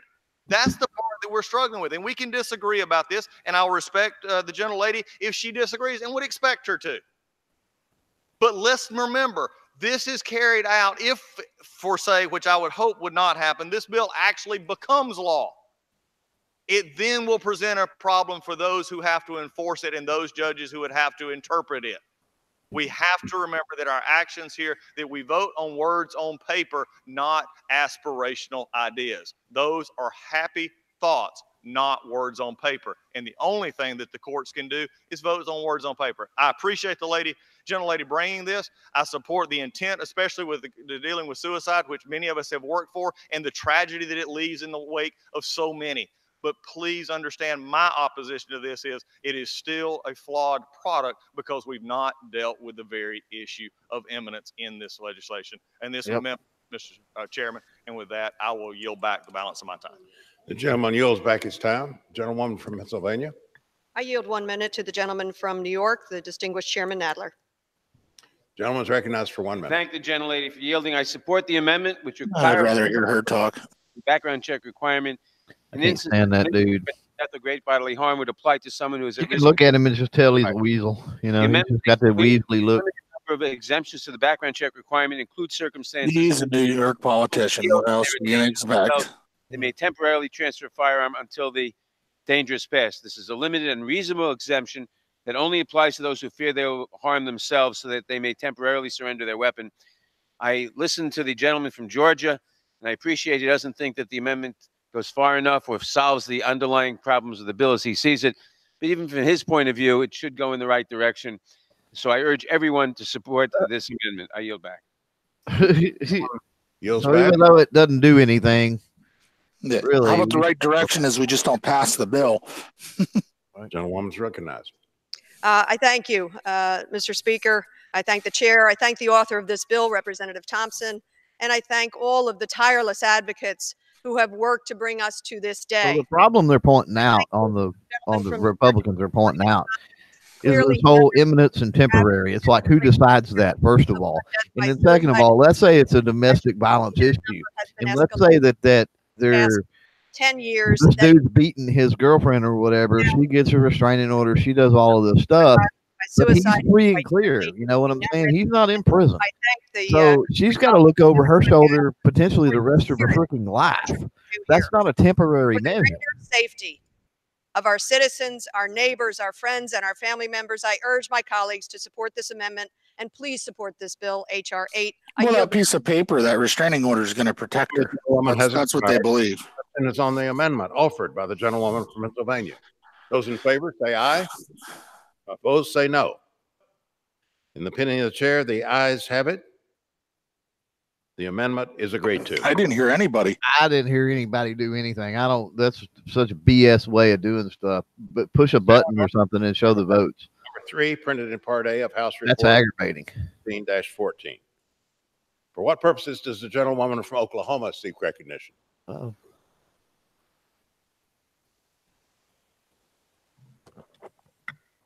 Mr. Chairman, I have an amendment at the desk. The clerk will designate the amendment. They just passed constitutional carry, by the way. Report number This is their representative. Ms. Kendra S. Horn of Oklahoma. Pursuant to House Resolution 145, the gentlewoman from Oklahoma, Ms. Horn, and a member It opposed. doesn't mean much, though. PA has all kinds of pro-gun legislators. I haven't seen one yet. Yeah. Thank you, Mr. Chairman. I yield myself such time as I may consume. H.R. 8 is a critical piece of legislation that I am proud to support.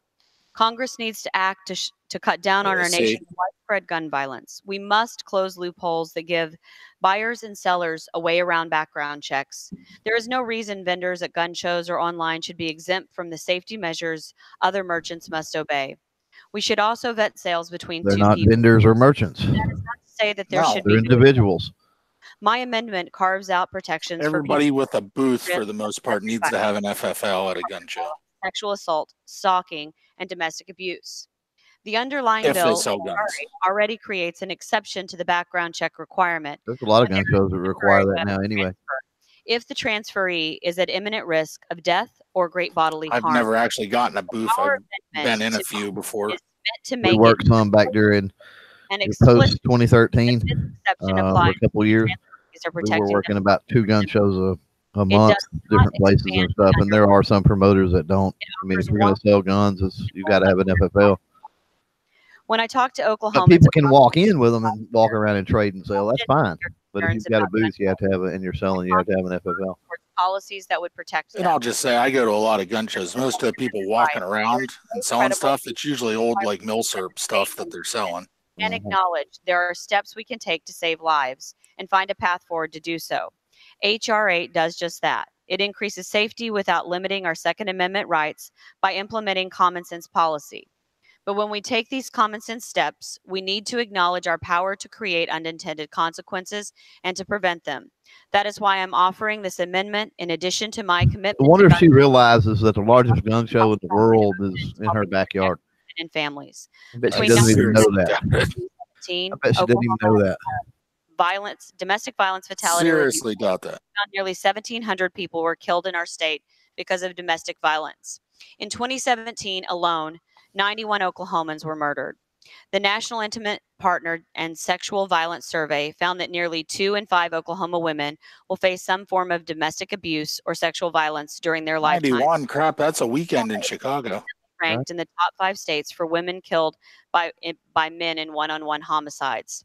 Oklahoma domestic violence programs serve an average of 18,000 people annually, according to the YWCA. For us, that means many things. Oklahoma is not an exception. These problems persist. 1 in 4 women and 1 in 9 men experience intimate partner physical violence.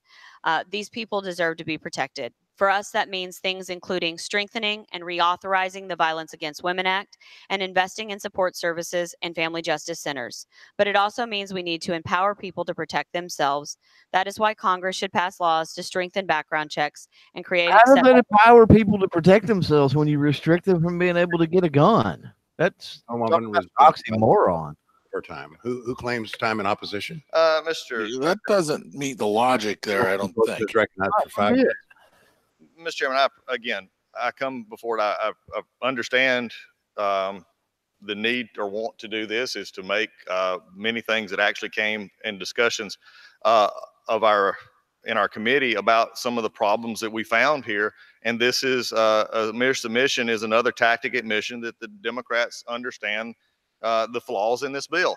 It also goes back, Mr. Chairman, it's not something that I'm going to relitigate here, but it's also when debates cut short, this is what happens when you get to the floor. When debates cut short in committee, this is what happens. Good parts were brought up, but yet they chose to push through a bill because they had a timeline. We went through this in the Rules Committee. I get it. This is what's coming up. But again, to put this in constitute bodily harm, it's minimally helpful at this point. It goes back to the problem we had with imminent and the last one. These are all things, frankly, that could have been, even in a bill that I would disagree with at the end of the day on this. This is, again, not something that is going to fix. And a victim of domestic abuse can live in constant fear of her abuser and feel threatened at all times. Yep. Again, Mr. understand at least the attempt to fix something because they understand that there was problems and they don't want to make it worse. But I have advocated all along that what this does help, it also hurts. And this is, again, just another attempt to do that. I appreciate that they're figuring out the problems now. I just would oppose this amendment because, again, it does not completely fix the problems that we've seen and would not in the bigger picture. With that, Mr. Chairman, I yield back the balance of my time. The gentleman yields back his time. Gentlewoman from Oklahoma. Thank you, Mr. Chairman. I'd like to yield such time as she may consume to the gentlewoman from Kansas, Representative Davids. Gentlewoman's recognized. Thank you, Mr. Chairman. I rise today to voice my support for this amendment to H.R. 8, introduced by Representatives Horn and Murphy. This amendment protects people facing the threat of domestic violence, dating partner violence, sexual assault, stalking, and domestic abuse. I'm the daughter of a military veteran, and like most Kansans, I respect the Second Amendment rights of law-abiding citizens. Okay. But also, like most Kansans, I'm tired of politicians doing nothing to stop They senseless. keep saying that. That's why I support common sense solutions to keep our community safe, like expanding background She's checks. hitting all the common sense solutions now, huh? In our effort to ensure the safety of our communities, however, we can't forget the needs of those at risk of domestic violence to protect themselves from abuse. According to the Kansas Bureau of Investigation, in 2017, a domestic violence incident was reported every 23 minutes. And a domestic violence murder occurred every 9 days in the state of Kansas. And how long did it take In the United response to States, get more than there? 1,200 Just curious. people experience some form of domestic violence by a current or former domestic partner every year. These women and men deserve our support, which means we also need to reauthorize and strengthen the Violence Against Women Act. These men and women deserve to be protected. I cannot They're pushing this for another narrative. You realize that? legislation that will save lives. Oh yeah. They want to sign on to this Violence Against Women Act or something that I don't get in this day and age because the feminist movement and everything else. Why are we so sexist here? Thank you, Mr. Chairman. I'd like to yield 15 seconds to Chairman Nadler.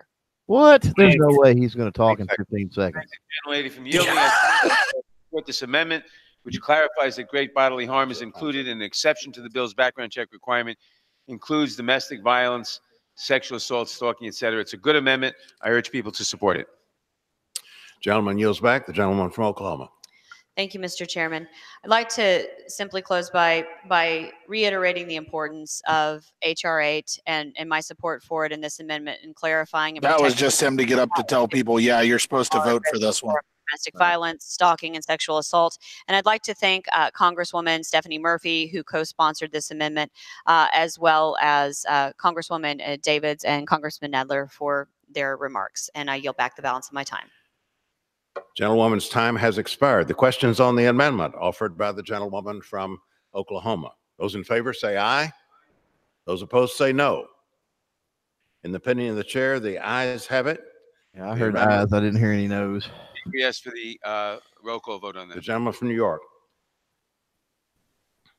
Pursuant to Clause 6 of Rule 18, further proceedings on the amendment offered by the gentlewoman from Oklahoma. Just the fact that do it that way tells you they know which ones are going to get added and not added before this even started. In order to consider amendment number 4, printed in Part A of House Report 116-14. For what purposes, gentleman from New Jersey, seek recognition? Oh, Lord. Mr. Chairman, I have an amendment at the desk. Oh, Lord. Amendment. Amendment number 4, printed in Part A of House Report number 116-14, offered by Mr. Van Drew of New Jersey. Pursuant to House Resolution 145, the gentleman from New Jersey, Mr. Van Drew, and a member opposed, each will control 5 minutes.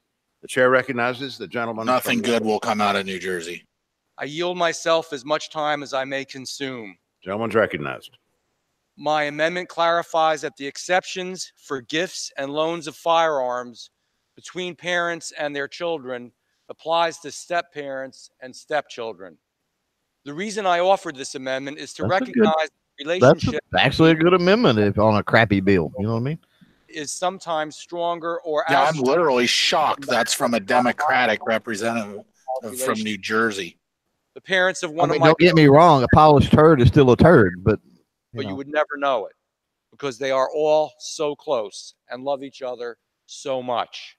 What he's not saying is that we're in New Jersey. I don't think you can gift a firearm from parent to child unless they both have their they're fully covered. Legal standard for all transfers. Existing law states that no person may deliver a firearm to someone if he or she has a reason to believe that the person is prohibited from possessing a firearm. Consequently, even gifts and loans among family members are not permissible if the transferor has a reason to believe that the transferee may use the firearm in a crime or is prohibited from possessing firearms. Again, the amendment clarifies that while a background check is not required for these transfers, the existing legal standard continues to apply. I urge a yes vote on this amendment, and I reserve the remainder of my time. The remainder of his time. Who claims time in opposition? Mr. Chairman, I claim the time in opposition, but as opposed to the amendment, I am not opposed. Without objection, the chair is recognized to utilize the 5 minutes allowed for the opposition. Thank you, Mr. Speaker. Again, I'm not opposing this amendment, but like the previous amendment, again, it's proof that this bill was still not ready for prime time and should have spent more time instead of moving a very Yeah, I mean, you didn't consider freaking stepchildren, really? That they had to get to the floor. It fixes one of the many flaws in the bills. But I do have to ask the question again. Republicans had solutions to these loose ends all over the bill, but our debate time was stopped. But I do have just a question here. Although I'm not opposing this amendment, it merely adds the exchange between step parents and their stepchildren. What about step siblings who also love each other dearly? But this doesn't include that. Oh, snap! Children. What about foster families or adoptive families? Snap! Get them, buddy. Simple fix that again goes forward and again struggles. But I do want to go back and address something, Mr. Chairman, that came up earlier, and it seemed to get an interesting response from friends across the aisle. But my colleague stated that the appropriate fine is $1,000, not $100,000. They cite the U.S. sentencing guidelines for this number, but I do have to remind the chairman that since the Booker decision, of course, the guidelines are only advisory. And we need not look to the advisory guidelines, but look at the statute the bill amends, the statute it actually has. Remember, we do not vote on aspirations in this chamber. We vote on words on paper. And 18 Who cares what the fine is? It still makes you a convicted felon. The penalty violates Part S or F of 922, fined under this title, imprisoned not more than 1 year or both, 18 U.S.C. 357 1B5 for a Class A misdemeanor, which this is, that does not result in death, not more than $100,000. I thought it made it a felony. It could be up to $100,000. You know, I appreciate our confusion over this issue, but unfortunately, as I stated before, this is what happens when a bill is rushed to the floor. And, you know, this is why we oppose this legislation. And when we understand this, Mr. Chairman, again, you can offer amendments that make members feel good, but feeling good doesn't heal you. And feeling good will not make this better. I will not oppose this amendment. But again, I think in just the moments that I've had here, I raised enough questions about this amendment to take those very issues that were spoken of about the love between stepchildren, between step parents and children. What about the step siblings? What about the grandparents? That is still part of that device and not addressed in this. And again, going back to the issue of the fine, again, the statute and the bill itself is pretty clear. It's fined under this process and not the guidelines that are sentencing. With that, I reserve. Gentleman reserves his time. Gentleman from New Jersey. I yield myself as much time as I may consume. Mr. Chair, I want to thank the body for its support of my amendments, and I urge a yes vote on the Van Drew amendment. And this is a good amendment, and I believe it will be positive, it will be helpful, and I believe it creates an atmosphere which is a fair atmosphere for everyone to increase safety and yet at the same time to understand the relationships that do exist in step families. I yield the balance of my time. Thank you, Mr. Chairman. Gentleman yields back his time. Gentleman from Georgia. Thank you, Mr. Speaker. Again, I appreciate the gentleman bringing it. I think, but as was said, there is this is an attempt to make a bill that should have been vetted more in committee not be vetted more. And I appreciate. I'm glad this. I'm not going to oppose your amendment. But when I take it a step further, what about the step parents and the step siblings between each other and the children of step grandparents and step grandchildren? I've had the wonderful look of those families. Those are precious families. Why are we just stopping at one? Again, it goes back to the heart, and I understand the rush to get here. But again, what makes you feel better and makes you feel good does not always heal you. And this is something that needs to be addressed. So with this, I'm not going to oppose this amendment. It is unfortunately very lacking in a bill that is lacking on many points on that. But with that, I'll yield back the balance of my time. Gentleman yields back. The question is on the amendment offered by the gentleman from New Jersey. Those in favor say aye. Opposed, no. In the opinion of the chair, the ayes have it. The amendment is agreed to.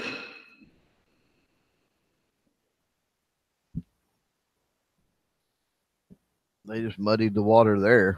Clause 6 of Rule 18, proceedings will now resume on those amendments printed in Part A of House Report 116-14, on which further proceedings were postponed in the following order. Amendment number 1 by Ms. Lesko of Arizona. Amendment number 3 by Ms. Kendra Horn of Oklahoma. The chair will reduce to 2 minutes the minimum time for any electronic vote after the first vote in this series. The unfinished business is the request for a recorded vote on amendment number 1, printed in Part A of House Report 116-14 by the gentlewoman from Arizona, Ms. Lesko, on which further proceedings were postponed and on which the noes prevailed by voice vote. The clerk will redesignate the amendment. Amendment number 1, printed in Part A of House Report. That's the one that we heard. We didn't sound right. Lesko of Arizona.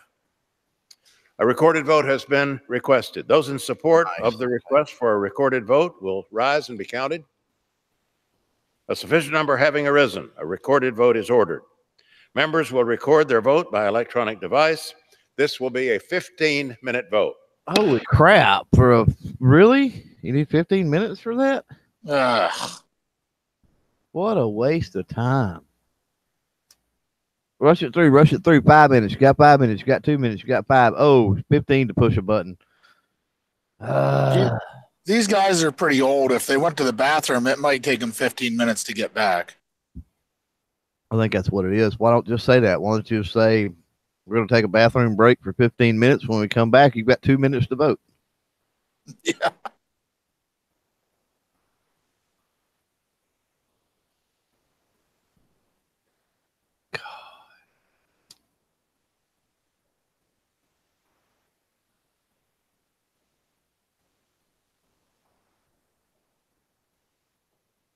I say, I don't know. The New Jersey guy, I get why he carved out that bill or that amendment, but like I said, in New Jersey, I don't think they're allowed to transfer between parents anyway, unless he just doesn't know his state's law.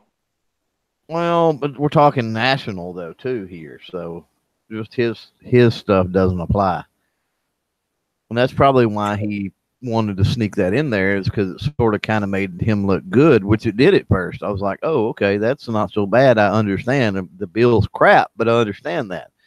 And then, you know, our homeboy stood up and just crapped all over it with the whole, well, if you're going to let step parents, you know, transactions between step parents and step siblings, then why not, or step parents and stepchildren, then why not siblings or grandparents? Or, you know, why does the step thing, if you're going to have a family exemption, why does step family, why wouldn't you do an amendment where step family completely comes into play? In other words, all family members that are allowed are exempted. Step family members are exempted as well. Yep. That would be an easier way to write that, or more inclusive way. So while it was a good attempt, I think, on his part, it wasn't well thought out. Well, most of this stuff isn't very well thought out. No.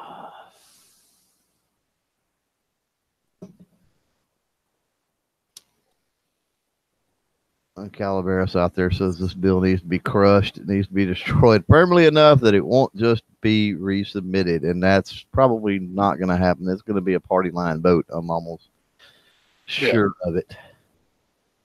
I would be amazed if you didn't have some Republicans that are going to vote yes on it. So it's going to sail through the House.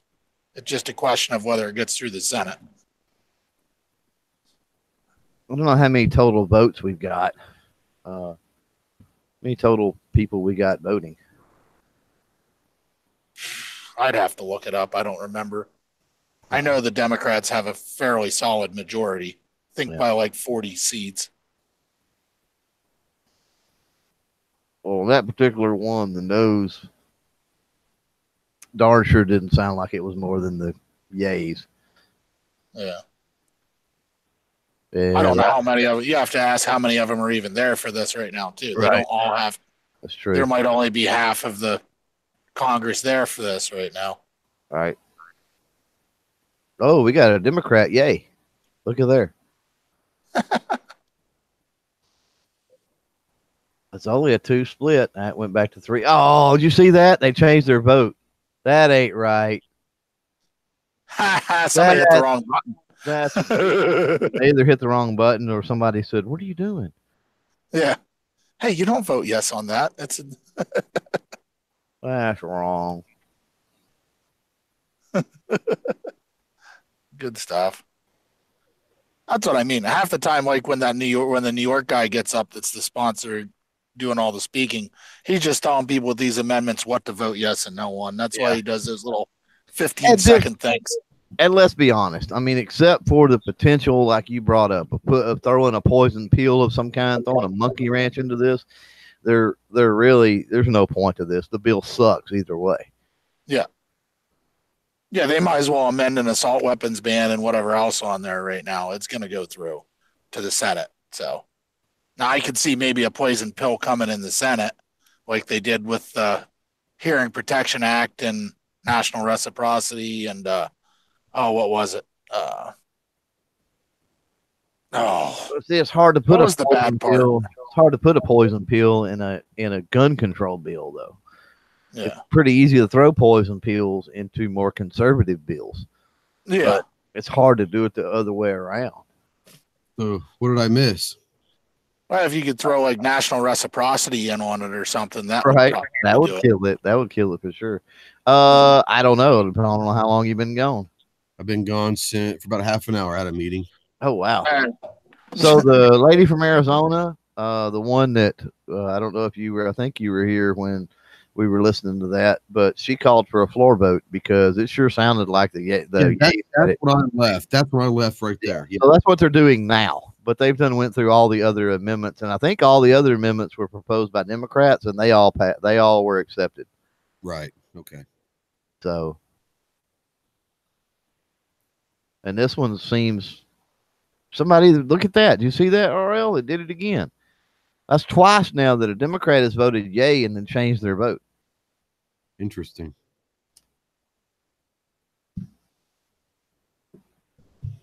So maybe that's what happened. Maybe that's why we heard more yays, is because there were Democrats that were dumb and just said yay. I think what I'm going to do so I can read this.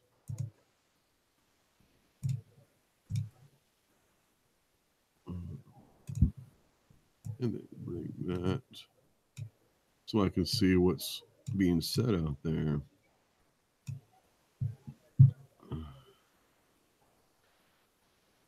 It looks like Warsaw's after it again.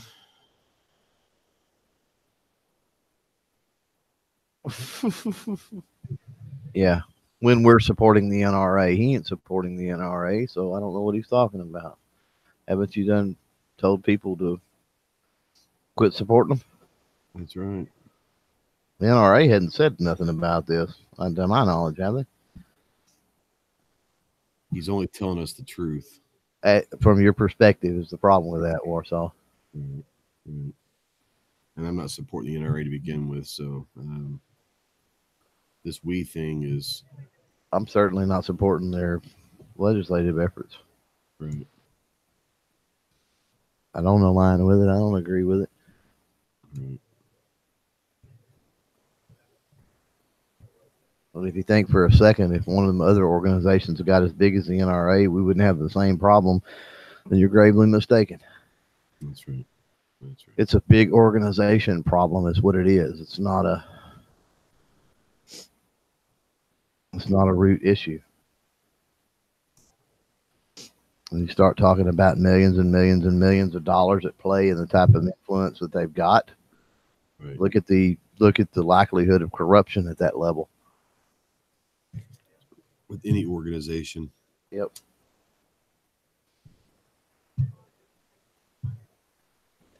The ILA should be just as big as the rest of them, and the actual NRA should be a totally separate thing. I've been saying that for a long, long time. And I actually talked to Tim and Julie about this. And I had a long talk with Julie about this last year when she first got on the board. And I said, I think it'd go a long way if you could do your sign up for the NRA online and have like a drop down box saying, hey, can't guarantee it, but we'll try to. But, enlist 4 or 5 or 6 different things that the NRA is doing. Where would you like your money earmarked for? I'd probably go back to it. Hey, I want you to do it in youth or education or training. Just don't send my money to the ILA. We know the ILA will never split from the NRA because they'll never get their own funding on their own. So they'll never split it. Well, I would like to think that they could at least give the members at least a chance to send their money somewhere else. Yeah. The funding will be too volatile, will be the issue,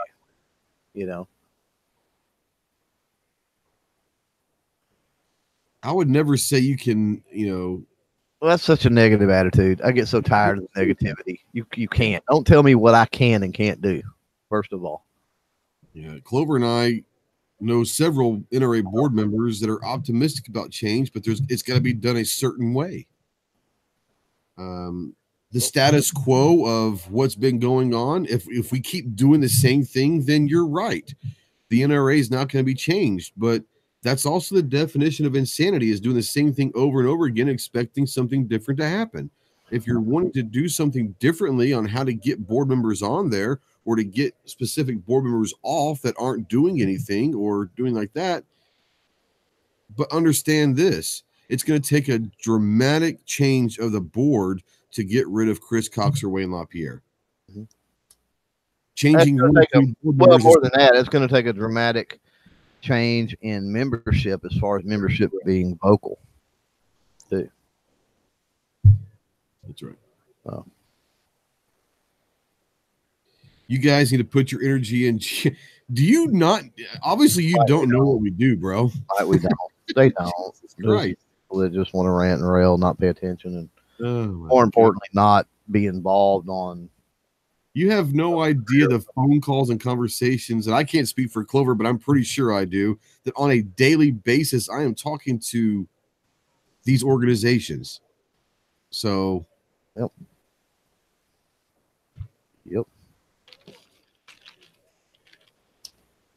Rob's saying, are we Brandon yesterday, who is the president of the Firearms Policy Coalition, bro. But don't tell me what I need to do. Talk to Pincus all the time. Talk to Pincus all the fucking time. 2AO. I was talking to Mike last night, Yep. And come on, guys. Rob's asking, is anybody going to NRA? Yes, sir.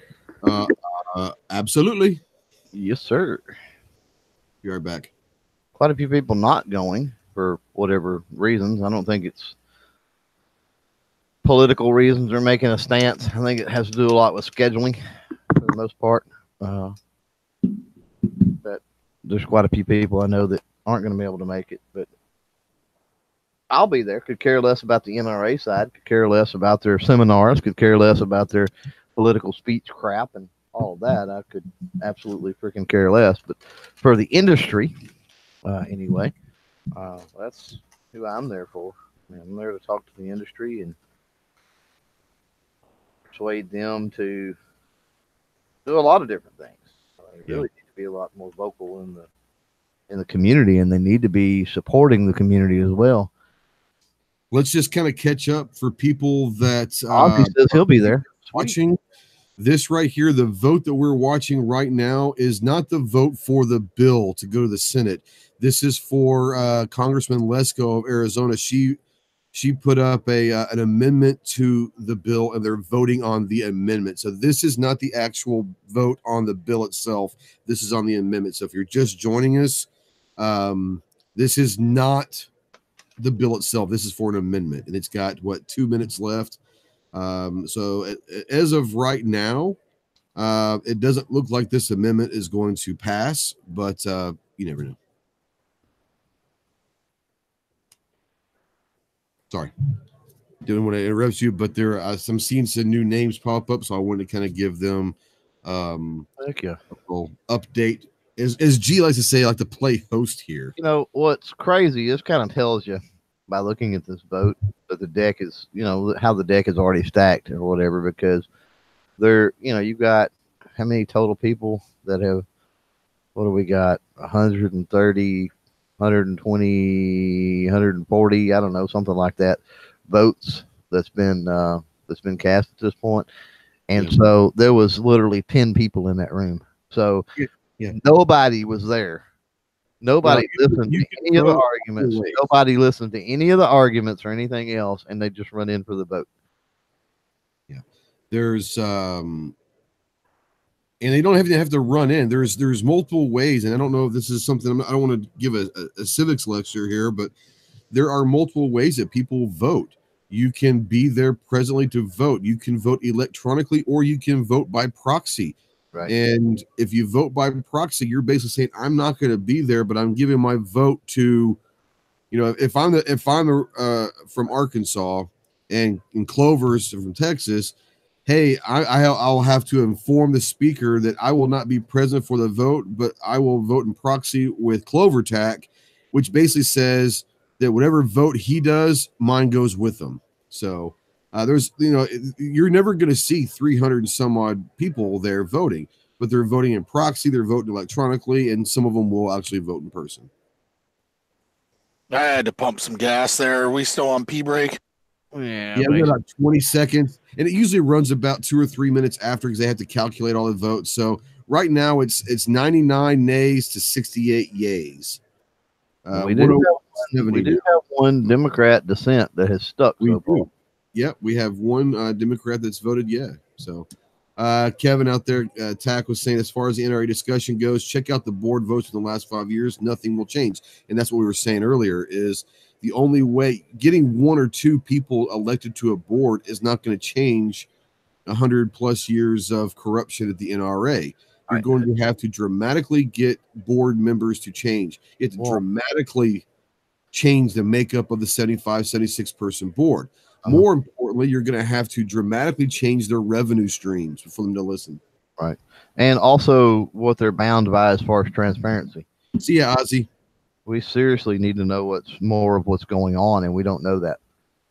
Well, yeah, and every single time they do have a vote, there's no oversight on those votes. They can say whatever the outcome they want to. They can make a vote happen any way they want to.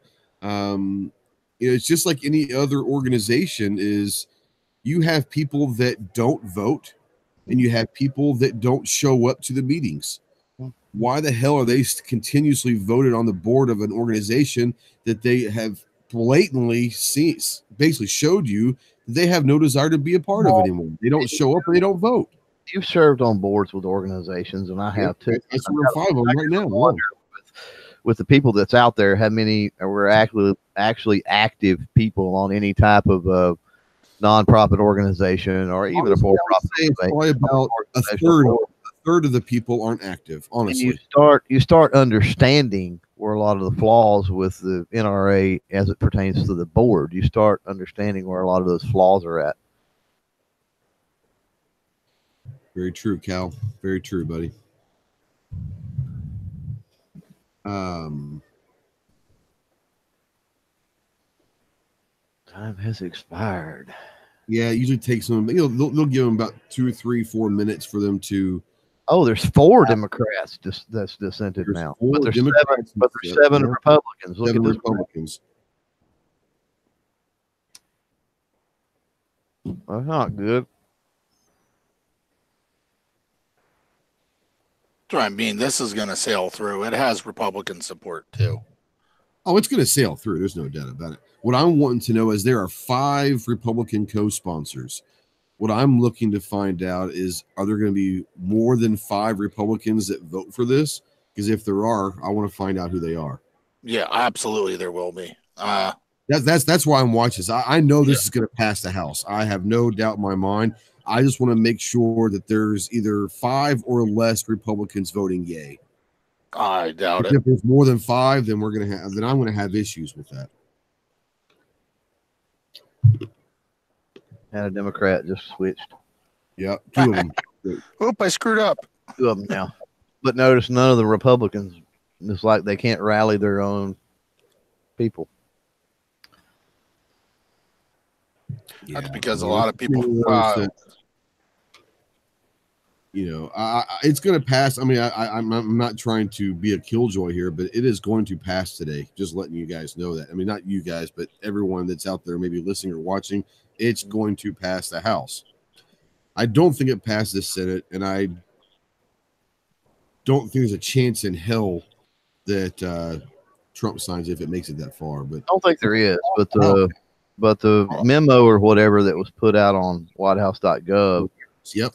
The last line of that. The last line of that aggravates me because it may. The word they use may. They talking about that? No, they said that the president has been advised to not sign this or whatever. Yeah, there's also a tweet. Doesn't say the president said he wouldn't. He's just saying that he's advised not to. And there was also a tweet that came out that says that he will weigh all considerations and use some, fucking stupid wording, but use the word may. And I was like, I hate that word may because that changes everything. If Trump doesn't sign it, it's not his idea. That's his handler saying you'll lose the next election if you sign it. Is what that is. He would sign this, I'm sure. I think he vetoes it. I don't think it gets to the Senate, to be honest with you. But if it does, I think he vetoes it because I don't think there's any way in hell they have 2/3 majority to override the veto. If he does sign it, he just lost the 2020 election.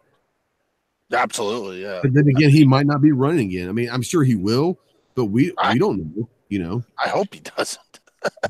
To make personal gun sales easy and actually work, would you be in agreement? It seems universal part is what they're. That's a good question. Let's talk about this. Let's see. As that was Trey. Also, I want to cover this. We talked about this last night on the show. Is would he sell out the Second Amendment for his wall? And I do believe he would. And I said that last night. I was very adamant about that. And I have publicly stated, I think he would sell out any of his agenda topics to get the wall fully funded. That's just me. The wall would be a legacy. Right. Defending the Second Amendment would not, he would not go down in any history book for that. That would just fall by the wayside. Right. However, he would go down in history as President Trump built the wall. That's right. That is very correct. Tack out there says if there were a solution to make personal gun sales easy and actually worked, would you be in agreement? It seems that the universal part is what they are after. What if it is possible without infringing? Of course, I think that's a given. I think that's exactly what we're looking for. That's a very broad question that we're not talking about. That's what we're all looking for is the most possible. Yeah, that's what we're all looking for. We're all looking for Warsaw. I'm going to tell you one more time, bro. Chill out or go somewhere else. All right? Just chill out. You're a guest at my channel. You don't have to be a guest here anymore if you don't want to, but you're going to be here. Chill out. Yeah, I think that's what we're all looking for is we're looking for the best way to ensure, which it's by the way, it's impossible, but to ensure that only the right people get the guns because we don't like the wrong people getting the guns as a Second Amendment community because they make us look bad. So if there was a way to ensure that only the responsible gunners would get them, but yet it doesn't infringe on our rights, that's the perfect scenario. But I don't think that exists. That's just my personal opinion. Yeah, I don't think so either. So, I mean, if somebody's got some thoughts on that, some particulars and some specifics, then yeehaw, because I don't think anybody has put anything like that out yet. And, the issue arises with, okay, there's a system in play, now to where everything is traceable. Every gun transfer that happens is traceable, whatever. Well, you're dependent on people to follow that law. And then how do you enforce said law to even attempt to get people to follow it? Because as I stated earlier, this is in play. Everything's traceable, blah, blah, blah, blah, blah. But what about firearms, since they've been around for 3 centuries or whatever the crap now, and there's how many millions in the United States that we know of, right? And then, so I sell a gun to somebody and I don't go through whatever the system is that you're talking about, that this is this perfect system, but I don't go through it. And that's an older firearm that is not on. I mean, it would have to be a registry in order for them to even know that I had it in the first place. And then something comes up. It's like, well, hold on. Whoa, whoa, whoa. You've got a new gun now. Where did this come from? Right. Right. Well, I had it. I've had this gun for 20 years. Right.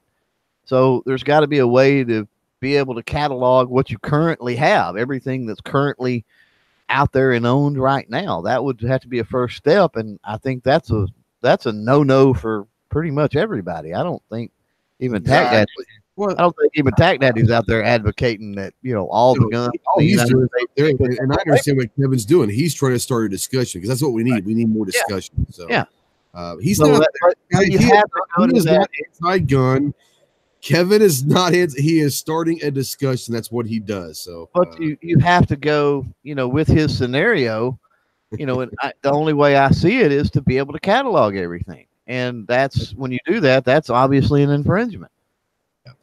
Now, as far as, and I'll take what you were talking about, and we've all probably done this, the private sale. We've all either bought a gun privately or sold a gun privately, or probably most of us have done at least one of each.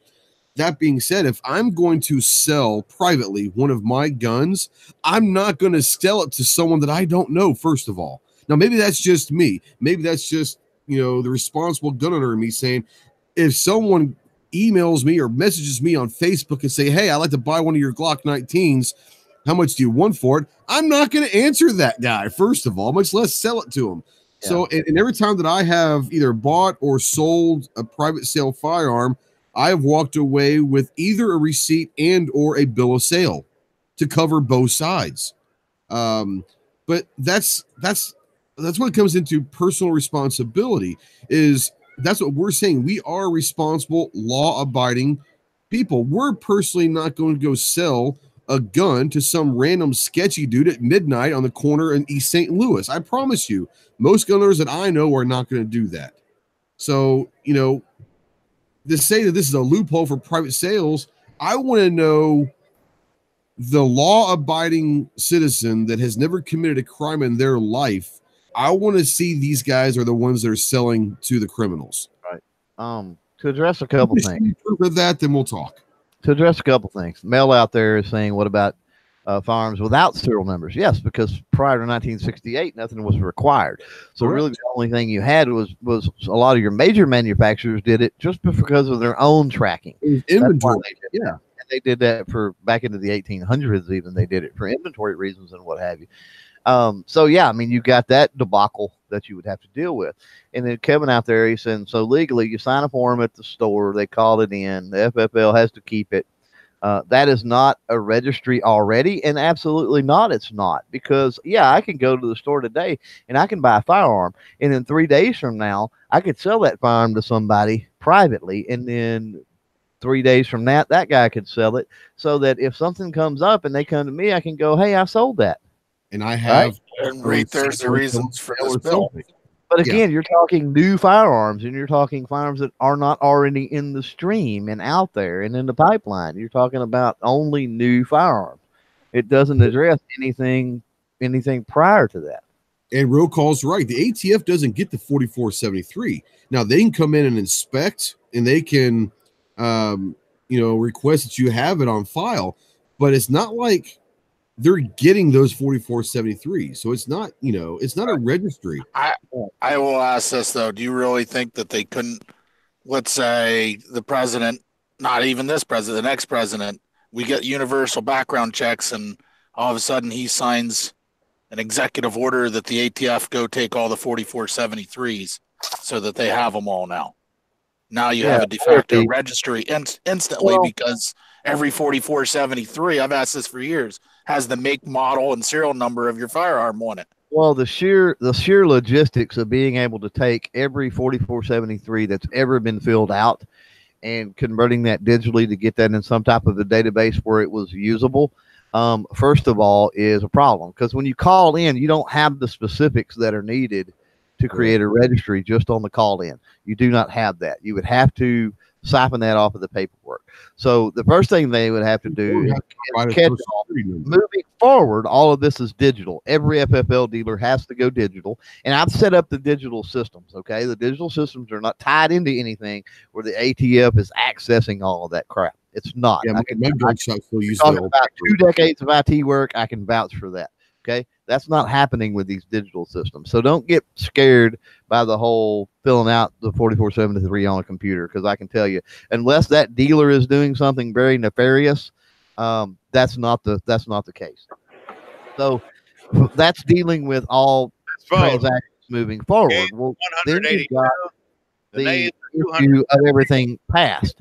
So imagine collecting all of the 4473s from every FFL in the United States, right? On top of all the ones, they've got shipping containers full of crap, and the logistics of getting that to transfer over, to record all that.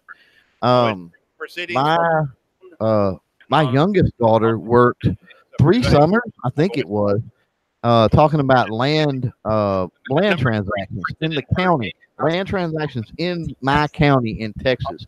She worked for the appraisal district, basically digitizing records, right? She worked for 3 summers, or heck, maybe it was 4 summers, and you're talking about one person working 8 hours a day for 4 summers, and she didn't even make a dent, man, in that. And you're talking about land records for one county. So imagine the amount of manpower and resources and other things it would take. So it would take years and years and years before all of that could be. I'm not saying it couldn't be done. I'm just saying that it would take so much resource for so long. I mean, you're talking about having to easily double the size of the clerical or whatever at the ATF, easily do that. All right, guys, I got to drop out here. You guys have a good one. I got to pick my kid up from school here. Hey, be careful, RL. We'll see you soon, brother. Yep, talk to you guys later.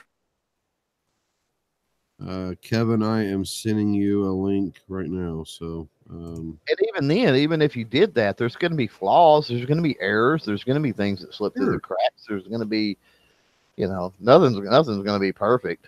And that's the problem. And I think that's what Kevin's alluding to ultimately. It's that there's not a perfect way to do this.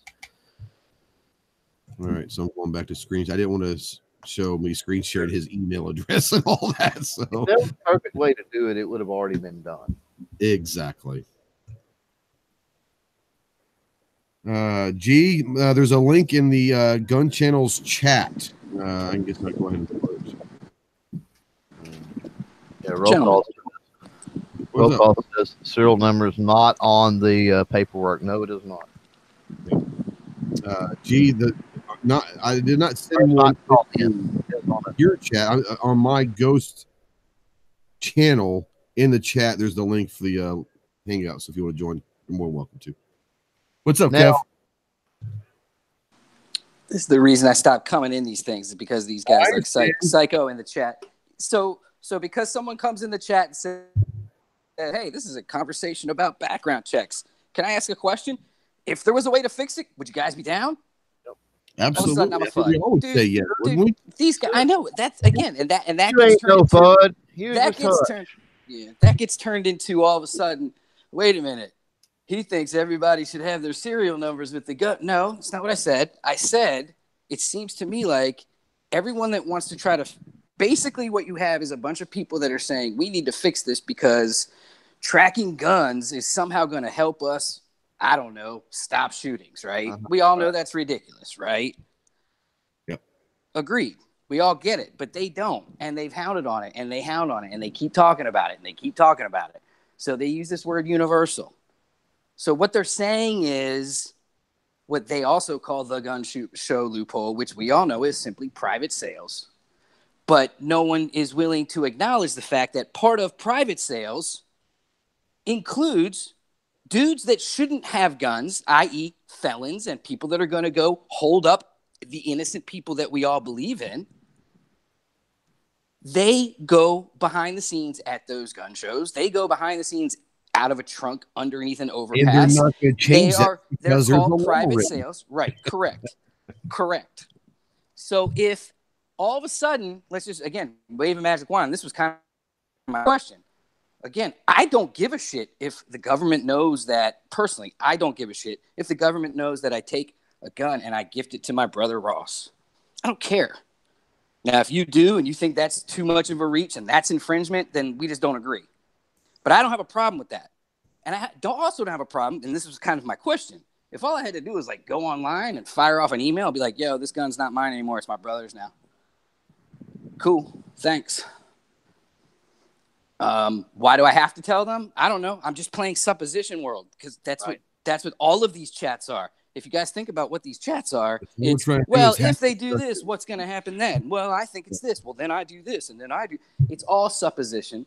So the question in the chat was simply, well, shit, if all they want to do is fix this universal thing and really all we're talking about is private sales, that who gives a shit in my world? I just don't care. And again, I think that every person should have the right to gift it to their kid, their cousin, their brother, their next door neighbor for mowing their lawn if they want to, if that's the trade. I don't have a problem with that. But I think it's responsible to make sure that that dude that I'm just been neighbors with, I don't know if he's a felon that's been, again, abducting people for all his life. And now he's moved and has a different alias and shit, and maybe checking on him before I hand him the gun. I don't know. Just one of those things. Like I said, I don't have the answers. We're just having conversations. Stop classifying people just because they ask a question. Yeah, I think that the interesting thing is having discussions almost is looked down upon a lot of the time because you have to bring up the other side. And when you bring up the other side, it doesn't mean you're agreeing with the other side. It means in order to have a discussion, someone's going to have to take up the argument for the other side. It's called a debate, and having a discussion and bringing all sides of the topic is how we get better at this discussion. But what people hear is because you're saying this, it means you're for that. No, it means I'm bringing up a discussion, and it brings up I'm supporting a topic for this discussion. And it's not just this chat, it's every chat. It's hilarious that well, I'm sure and I can't see the chat now because I'm on my phone, but regardless, don't care what they're saying. Here's the thing. I don't know. Well, you probably don't want what they're saying, but it's all good. Whatever. They can say whatever they want. It's funny as shit. I still have better guns than all of them. Whatever. It's crazy to me that those are the same guys that are chatting. They're probably the same guys that are totally scared of Moms Demand Acts and again, Nancy. Again, I've gone down this road and had this conversation a few times, but they had their babies killed. They demanded action. Nothing fucking happened. And now everyone's worried that all of a sudden some shit's going to happen. I have to sit there and say this. Tim, I am not pro-registry. I have to sit there and say that if you've watched me for any amount of time, I think you know where I stand. Because we're having a discussion, all of a sudden I'm pro something that I'm not. No. Well, let's talk about that for a second too. Again, I will debate the fact that anyone that's filled out a 4473 and signed their name on the line and had it called in has already registered. Even if you haven't given a serial number, you've declared to the government, I'm buying a gun today. And again, after all the shits that's come out about the NSA, after all the shit that's come out about who listens to what and what data is recorded, you're trying to tell me that the government, the ATF, the local agency in your state that does the record keeping and calling and calling in for the next checks doesn't have a list of a database of all the people that have bought guns? You're out of your mind. We've all already, again, in my mind, we've all already said to them before, hey, I got guns. In fact, if you buy more than two, there's a special call that goes in too, right? I think that we covered that. Everybody knows that, right? When you go to a gun store, if you've ever picked up more than one, they have to do a special thing on top of just calling in the NICS check. And you've got two border states. If you're talking about multi-purchase on semi-auto rifles, then you've got calls to the sheriff's department and stuff, that law enforcement agencies that happen too. And what's that all about? So to say to the guy that's selling one in the parking lot, hey, dude, call that shit in real quick. Make it easy for him. Don't get me wrong. I don't think we should charge anybody anything. Private sale. At the same time, if at the same time, as responsible gun owners, don't you think it's responsible to know who we're handing the next one to?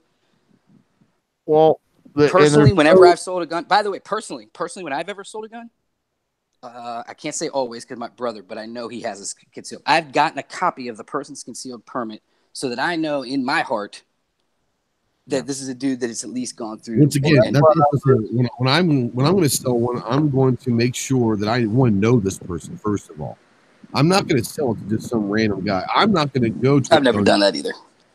I'm going to make sure I know the person that I'm selling it to, and if I happen to be at a gun show and someone, then yes, a concealed carry permit that is still valid and it's still, it's not 3 years old past expiration. A valid concealed carry license with another valid ID to prove that it's the same person.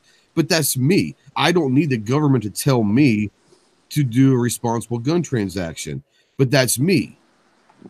I think most of us are in that same boat. We're not going to put our ability to purchase guns on the line to sell it to someone sketchy at East St. Louis at midnight. So here's a good one. Here's a good one, and I'll make it personal just because I can, because I'm sitting here thinking about my gun shop. So my gun shop is the place where I have sold several of my guns, which means that I receive a gun there, do a review or whatever, use it. On this vote, the yeas are 310, the nays are 119. The amendment is adopted. What's the amendment? That second amendment. It's good to go. Well, that was. I'm kidding. There being no further The amendments, first vote was to vote on the amendment. The last vote was to record the vote. They had to have a vote to record the previous vote. So I guess I have a story and a question for the responsible gun owners in the chat. Okay. If you don't mind, and then I'll let you guys run because I got to finish doing taxes. No, you're fine. Go for it. So I go to this local gun store and I'll go in and I'll get a gun. I'll sign out the form. I now own it. I use it. I go back there to sell it. They take it from me in possession. They put it up on the wall. They sell it. The next guy's got to fill out a 4473, right? The House on the State of the Union has had under consideration H.R. 8, pursuant to House Resolution 145. I report the bill back to the House with an amendment adopted in the committee of the whole. Okay, it's just good. All right, so you bought a gun from a gun shop. Right. Go back to sell it on consignment, or are you selling it back to the gun shop? I usually do straight up transfer. I have a deal with the gun. Yeah, I have a deal with the gun store. They sell it. They just give me the money for the gun. Right. So, and that's what I do instead of, I've done gun broker too before. Don't get me wrong. I've done that whole thing where you send it to an FFL somewhere in another state and all that shit. And so what we're saying is the reason I do that rather than just put it in the paper and sell it to the guy that shows up to my door at Saturday morning at 10 a.m. with cash in hand is because it's the responsible thing to do, right? I mean, those in favor will say it is. So hold on. If it's hold on. Mm-hmm. Bill to require a background check for every firearm sale. Vote on this. I think they're getting to actually vote on the bill, so I don't know. Gotcha. They're jumping in there now, boy. Look at that. It's because Michael Cohen's got all the juicy shit going on CNN, and they want to see it. Order. Members will take conversation off the floor.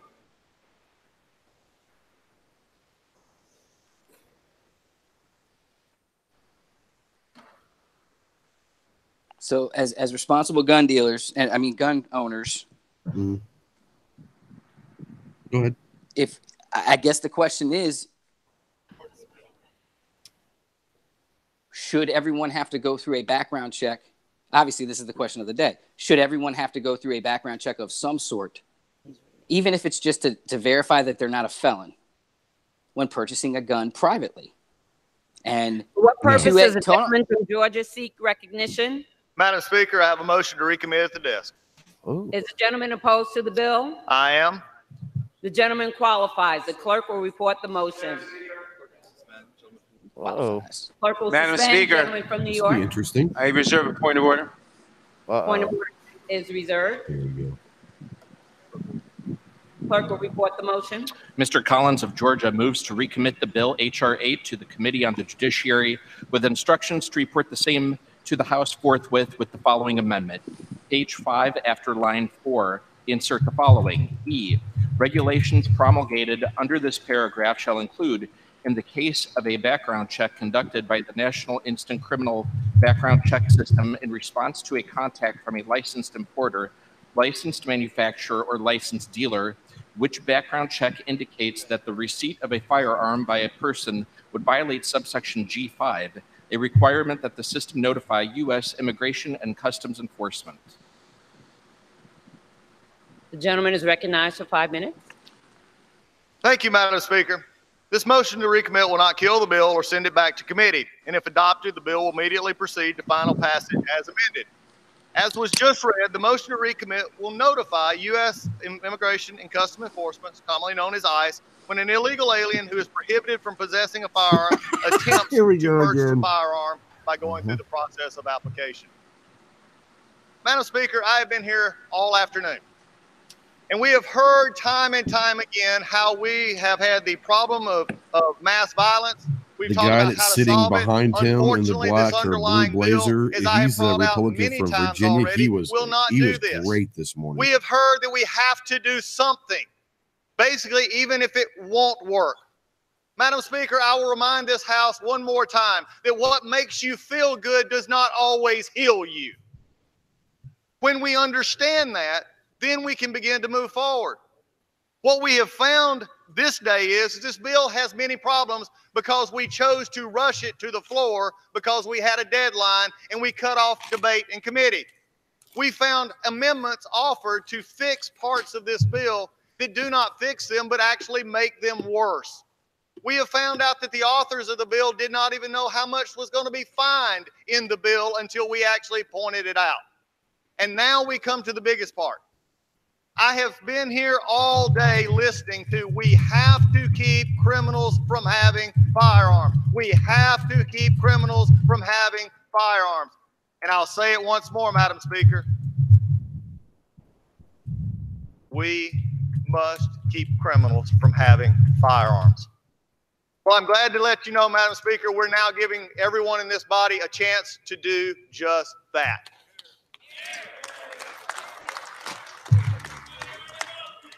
A similar measure was promoted. What we're simply saying is if you had someone who is a criminal who has came into our country illegal, criminal time number one, if they then try to purchase a firearm, which they're unable to do, that is a second strike as a criminal. And what we're simply saying is if they do that, they will be reported to ICE. Now, which members in this body are opposed to notifying law enforcement when a person prohibited from purchasing a firearm attempts to do so? Are we against that? No. I believe my friends across the aisle are not because I've heard it all day. We don't want criminals to have firearms. But my question for you now is, be very careful. If you vote no on this motion to recommit, you cannot go back to your constituencies, no matter what is said, and say, I voted to keep illegal aliens, those who should not have a firearm, from having a firearm. Smart. We've heard it all day. And you can moan, you can talk, you can think about it. But again, what? The House is not in order. Again, Madam Speaker, I understand the sympathy and the concern. Someone's yelling from the gallery, I guess. Upon this bill. Sounded like it. But let's not kid ourselves. The bill itself guts itself when it will not even allow registry, which the Obama administration said it had. Let's actually get back to a point in saying if there's something about this bill, give everybody an opportunity to actually keep a gun out of a criminal's hands and actually have that criminal punished for that by turning them in. But ladies and gentlemen, my colleagues, please listen to me right now. Hear me clearly. Hear me clearly. No matter what will be said in just a moment, Two of them? no matter what the chairman or anyone else would say about this bill, if you vote no, you are voting to allow someone who should not have a firearm to get away with it and not be prosecuted for it. Be very clear. You can try and make it look better. You can try and say, well, it's not part of the bill. I got to have the bill. But never get away from the fact, Madam Speaker, if you vote no on this motion to recommit, you are making a choice to say, I guess some criminals can get away with trying to get a firearm. That is why this motion to recommit needs a yes vote. This is why we on this side stand for making sure that proper firearm safety is upheld while our rights are being upheld, and at the same time looking to find real solutions, not perpetrating a fraud on those who are scared simply to pass a piece of legislation. Vote yes on the motion to recommit and actually keep guns out of criminals' hands. You know, here's the problem with that. That's awesome. That will be used as a soundbite, probably to demonize that poor guy because nobody else. The gentleman from New York seek recognition. Yeah, but here's the thing: he's right. If they vote no, yeah, they'll have that on record forever. Right. Does the gentleman withdraw his reservation? Yes, I withdraw my reservation. Reservations withdrawn. The gentleman's recognized for 5 minutes. Thank you. And the Speaker, let's remember what we're dealing with. We're dealing with the fact that the current federal law with respect to firearms background checks is dangerously limited and flawed because background checks are only required for sales by licensed gun dealers. And that many, many people get a gun at a gun show or from someone else. Something like 20%, I think the figure is, or 25%. He doesn't even use something like 20%. We'll just throw a number out there. Background checks. So all kinds of people who may be criminals, who may be mentally ill, who may be domestic abusers, who shouldn't have guns, get guns. And that results in lives forfeited. That results in people killed. This bill goes a long way towards solving that by saying we're going to require background checks of everyone who gets a gun with some exceptions. With some exceptions, some reasonable exceptions, which is in the bill. Now, along comes this motion to recommit, which is a total red herring having nothing to do with the purpose of the bill, and says that someone who fails a background check because he's illegally in this country, you should report that to ICE.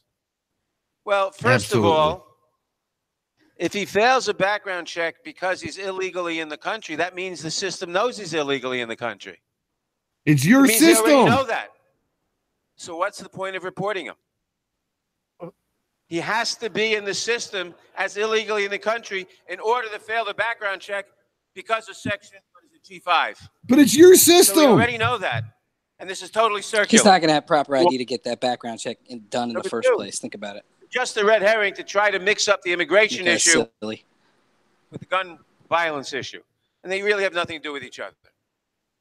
Number three, for 8 years, we couldn't get a hearing. Not a hearing in a committee on this bill or in any real bill to stop the plague of handgun violence in this country. 150 people killed in Great Britain, 95 in Austria, wherever, 39,000 in the United States. Don't tell me that Americans suicide. mentally ill as Europeans or Japanese. The problem is we don't have adequate protections on guns. This bill goes in the direction of doing it, and you want to sabotage the bill with a phony issue. This guy's almost pissing his pants behind him. Raised by this MTR. Now, there is an issue. If people fail the background check by various reasons, it should be reported to local. You can make a case it should be reported to local law enforcement agencies. Mr. Cicilline has a bill to do just that. I'm going to yield to him in a second. But the fact is it has nothing to do with this bill. It's just an attempt to sabotage this bill. If you believe that we ought to cut down on the plague of gun violence in this country, we ought to save lives. We ought to get rid of all these people who shouldn't have guns having guns. We ought to have background checks in sensible situations. Vote against the motion to recommit. For the bill, I yield to Mr. Cicilline. I thank the gentleman for yielding. We're on the precipice of passing the first common sense gun safety bill in this Congress in 8 years or in 25 years. I've been here for 8 years. We've begged and pleaded and had a sit-in to try to force Republicans to take up some measure to reduce gun violence in this country. There are women and men and families all across America who are demanding that Congress do something, and we're about to do this. And you raise a motion to recommit. Well, then all their buddies are there now. They're putting on a show. Right. On a phony issue to try to muck this up with this gimmick. If you were concerned about reducing gun violence in this country and passing common sense gun safety legislation, you had 8 years to bring a bill to the floor. But if you're really concerned about this, I have good news for you. I have good news for you. Is he suggesting that they would bring a bill during Obama years? For real? Who is a prohibited purchaser, whatever their immigration That's status what he's is, saying. they've committed a crime, they should be arrested and prosecuted. Every single Democrat believes that. So I have a piece of legislation that says if that happens, notify the field office of the Federal Bureau of Investigation, the local law enforcement agency, and the state law enforcement agency. The agency Now they're making a responsible fucking for mockery of enforcing this the damn criminal thing. law, so they can arrest and prosecute that person. I'm looking for a Republican co-lead. Look forward to hearing from you. Defeat this phony amendment. Pass universal background checks. I yield back to the chairman. Okay, without objection.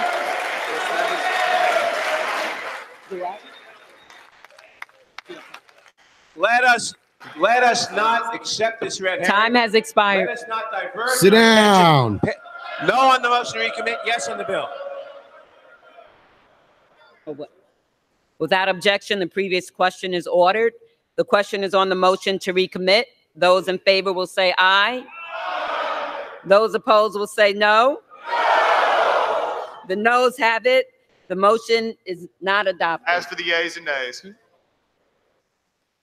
The yeas and nays are requested. Those favoring a vote by the yeas and nays will rise.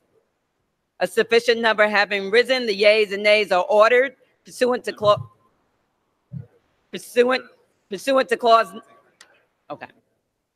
9 of Rule 20. The chair will reduce to 5 minutes the minimum time for any electronic vote on the question of passage of the bill. This is a 5-minute vote.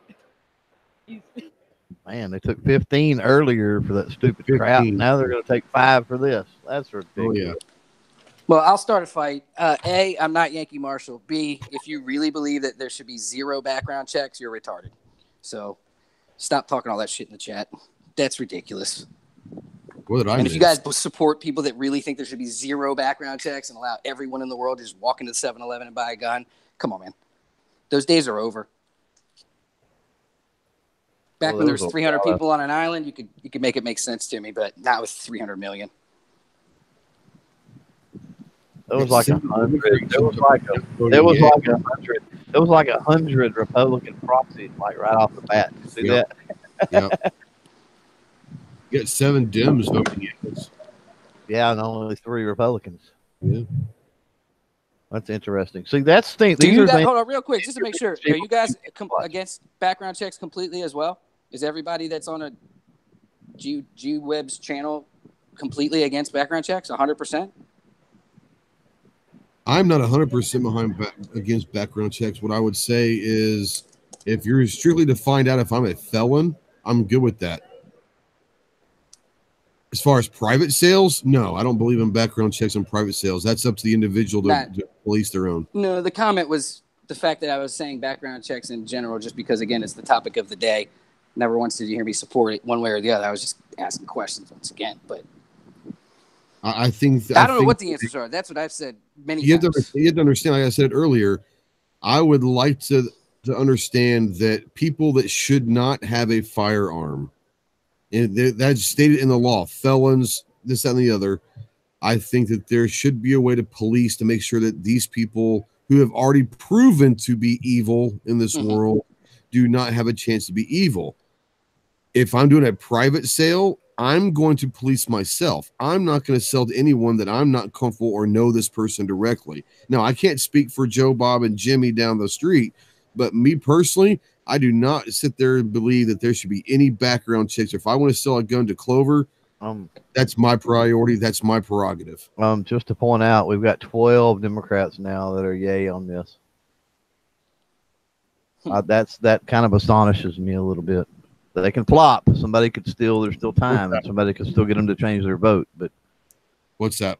There's 12 Democrats dissenting. They're voting with the Republicans. So well, they'll probably change here in the last. Well, yeah, they've got time to be persuaded one way or the other. But I'm just saying that's kind of. I'm kind of astonished that it got that high. Yeah. Like I've said, it's always important to watch the numbers and the split. That's why I don't like whoever the president or the speaker is up there just calling it on the amount of people that holler. That's retarded.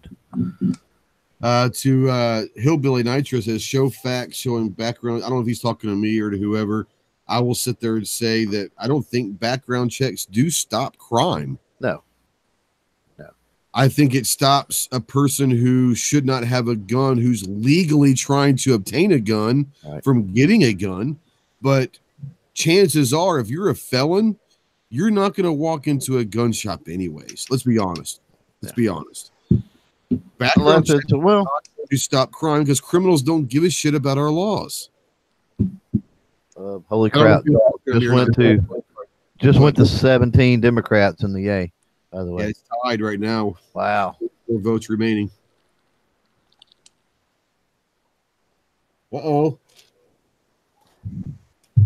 Here we go. This will be interesting. Yeah.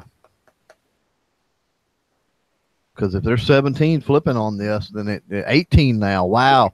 Then you gotta wonder how many will flip come floor vote time, if any.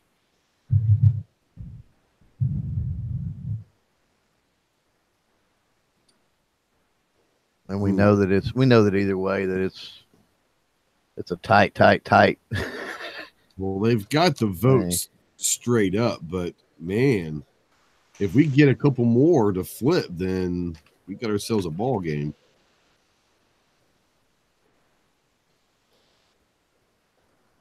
Really hurts we got 3 Republicans voting nay. Yeah, right. Why does G-Webs keep saying I support more gun control? Seriously. Is this like you're I think G-Web supports more gun control. How about that? Buy a patch. Fuck out of here.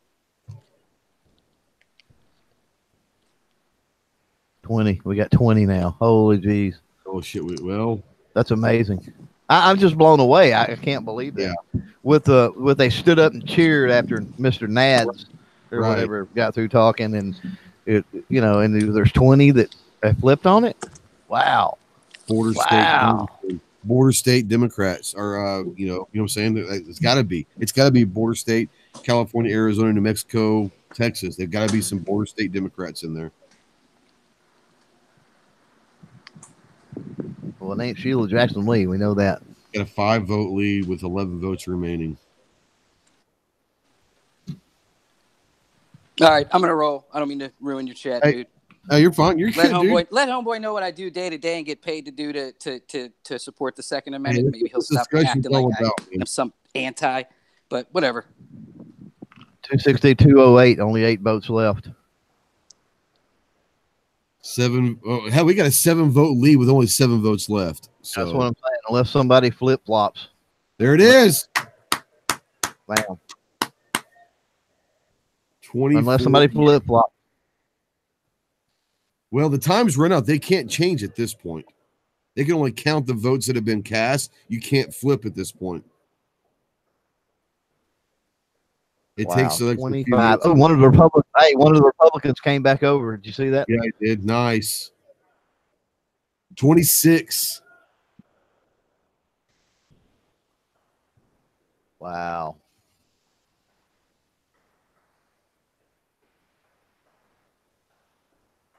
Wow. Nice. Never would have guessed it. I would have not have guessed it. See, this is where I'm talking about. You look at these numbers, we want to rant and rail, and we want to cry the end of the world, and we want to fight amongst each other, and we want to do a lot of different things. But you know, this is where looking at these and looking at some of these small victories in a way.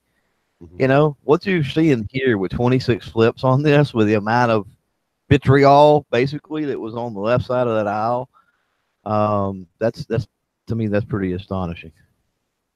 Don't get me wrong, that doesn't win us the war for sure. But it's definitely a skirmish victory. You know what I mean? It's a skirmish, and what it's also going to do is it will show that there are 26 Democrats that are willing to flip on certain issues. That are at least thinking. Yeah, they're at least considering things, right? Exactly. They're at least that's right, and that's all we need. All right, maybe turn this back up. Well, it already is back I guarantee you right now they're crap out of those votes too, boy. I guarantee they're scared right now. We had 4 people that didn't vote at all. How crappy is that? Those are the people that need to be taken out. And oh man, another Republican flipped and another Democrat come on board. Look at that. Yep. Nice. So this is bipartisan, man, big time. Yep.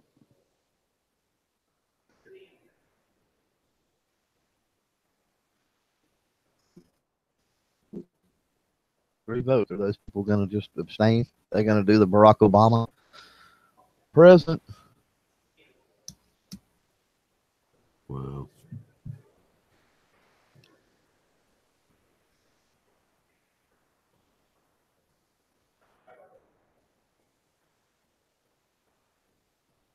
Lockjaw. On this no, vote, the not yeas are voting. They just had to 220 and the calculate nays are everything. 209, with none answering present. The motion is adopted. So now it's got to go. Now they've got to vote for this bill with this attached to it. Now they're going to say if you are an illegal alien and you are caught trying to get a universal background check for a firearm, that has to be reported The to House ICE. is not in order. This changes things, folks. It does. For what purpose does a gentleman Even from New Nadler York said they're trying. This is to try to sabotage it. It's a poison pill. It worked. And RL, Mr. Black Cat, Mr. RL called the poison pill play earlier. off the floor? So technician out there is that's what the vote Pursuant was to the just for. They instructions just of the got House and in. the motion to The recommit, Republicans I report added HR 8 an back to the attachment House to with an this amendment. saying that if an illegal The clerk will alien report the amendment. gets Page caught 5, in a after line background check, 4, it has to be insert the reported to ICE. following. E. Regulations promulgated under this paragraph shall include, in the case of a background check conducted by the National Instant Criminal Background Check System in response to a contact from a licensed importer, licensed manufacturer, or licensed dealer, which background check indicates that the receipt of a firearm by a person would violate subsection G5, a requirement that the system notify U.S. Immigration and Customs Enforcement. All right, did I The miss House anything? is not in order. Please take your conversations off the floor. The bill was not voted on, guys. This was an amendment. The question is on adoption of the illegal amendment. alien Those side. in They have favor? not voted on the actual bill yet. Parliamentary inquiry. The gentleman from Maryland is recognized. Madam Speaker, in order for the amendment that was just passed to be passed, am I correct that you'd have to vote for this bill with that amendment now? Yes, actually, it is. The bill has no. The chair will put the question on the amendment and then the amendment on passage. You're supposed Vote to. They're now supposed to is vote on the to bill now. Pass the bill as amended. Am I correct? So is he Republican or Democrat? I can't see. Yes. He's If Democrat. that He wrote the does bill. not pass, am I correct that the amendment that was That's just Jimmy Stewart. voted Remember for Jimmy Stewart from by earlier? so many in this House, He's it the would majority be leader. I can't see defeated. my screen. The bill is defeated. I was getting He's a- he's a- turn he's the a video off. majority leader. The Gotcha, chair will Jimmy put the Stewart. question on the passage of the bill. Thank you, Madam Speaker. Yeah, they're supposed to. Actually, they are The supposed question to is vote on the it now. adoption of the amendment. Those in favor, please say aye. Those opposed, please say no. The ayes have it. The amendment is agreed to. The question is on. How did the eyes have it there? There was way more no. Those in favor, please say aye. Those opposed, please say no. The ayes have it. Third reading. A bill to require a background check for every firearm sale. The How question did is the on no passage just have of it the just then? bill. Those in favor, please say aye. Those opposed, please say no. In the opinion of the chair, the ayes have it. The yeas and nays are requested. Those favoring a vote by the yeas and nays will rise. A sufficient number having risen, the yeas and nays are ordered. Members will record their vote by electronic device. This is a 5-minute vote. Fucking A, are you? Come on. What are they doing? They're redoing the So now amendment? they're I don't get what they're doing voting now. to have the vote. They have to vote to then have the actual vote.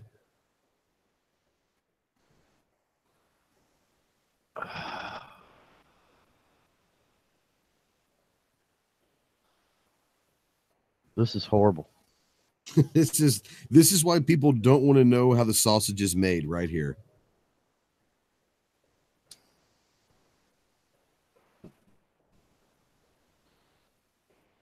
Because now what's going to happen is this.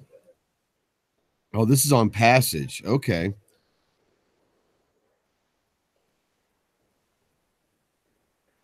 Interesting. Does that mean that it goes to the floor now? I mean, the bill goes to the floor? I got confused, man. I think if you can understand it to a certain point, and then at some point of that attachment. So they voted to attach it, and now they got to vote on the passage of the attachment? Correct. To go to the floor with the bill.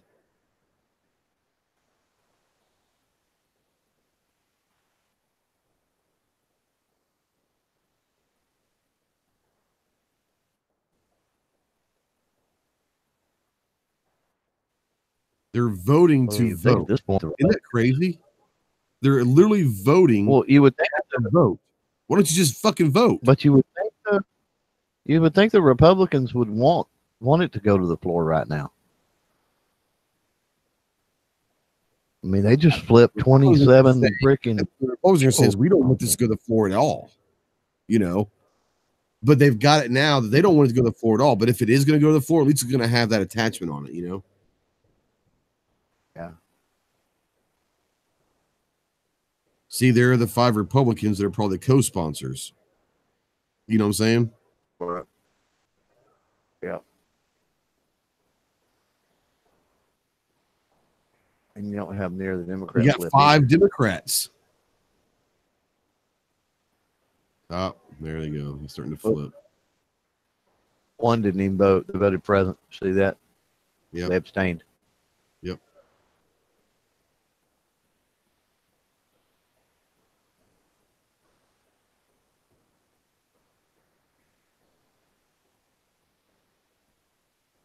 You know, they're wheeling and dealing with each other. Ugh, 40 votes left. It's almost ball game at this point. Yeah, it is ball game, unless they have a bunch that flip.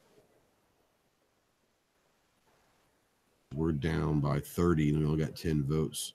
Republicans left, so it's going to go to the floor now. But the interesting thing about this is now they have to make a decision. And some of these border state congressmen are going to have to really, really consider with that attachment, you know?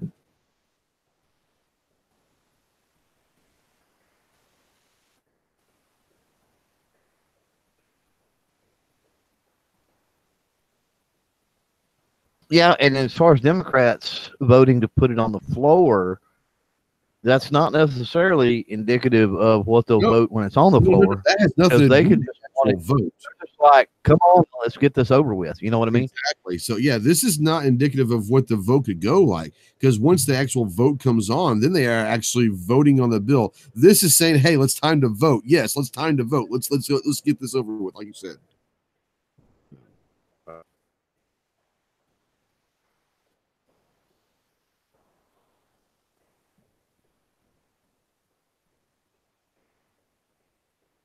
A lot of wheeling and dealing going on. Oh man, Sure. you don't think the Democrats right now are a little crazy right now? Right. Can I lock on my Are screen? you locked on your screen? Are you locked on? No, but I probably saw can. you It makes locked, it easier. Apparently not, yeah. It makes it easier. That way, this is on here. No matter who's talking, at least it'll stay on the screen. My bad. I didn't even realize it. Yeah. Well, for other reasons, it's probably good to mix it up every now and then. So, but during the vote, anyway, be nice. Yeah, I can do that. Yeah, I can do that. When we start voting, I'll do that. How about that? I'll take it off the lock screen right now, and then when it actually goes to vote, I'll lock it in for sure.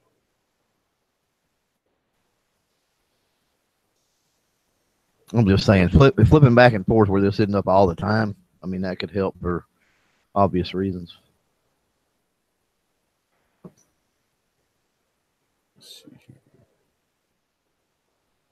Yeah, so anyone, basically, if you guys are just joining, this is a vote to now send the bill actually to a vote. So this is your tax dollars at work, ladies and gentlemen. Yeah, just like 15 minutes to accept an amendment, and then once everybody's in there and everything is on the floor, and homeboy gives this epic speech, they got 5 minutes at that point. And then then you have 27 of the Democrats flip on them after they're all standing up clapping. Love it. Absolutely love it.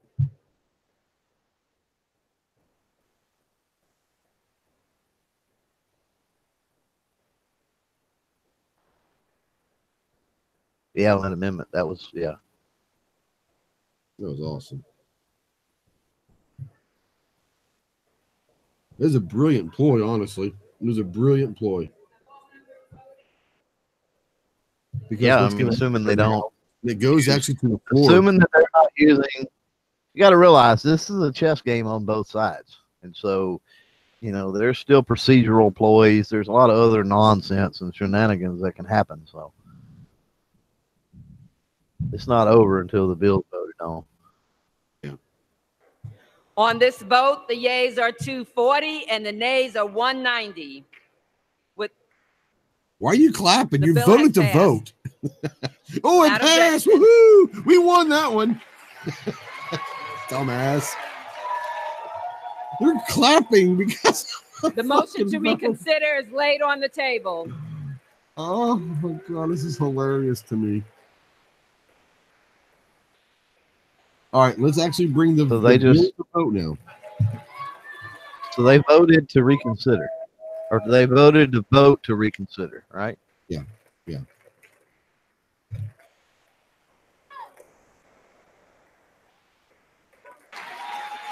The chair. She ain't a very good chairperson. No, I don't think she's very smart. We're saying thank you for voting. I mean, look at Feinstein trying to walk off on the right. He can barely walk. Ready?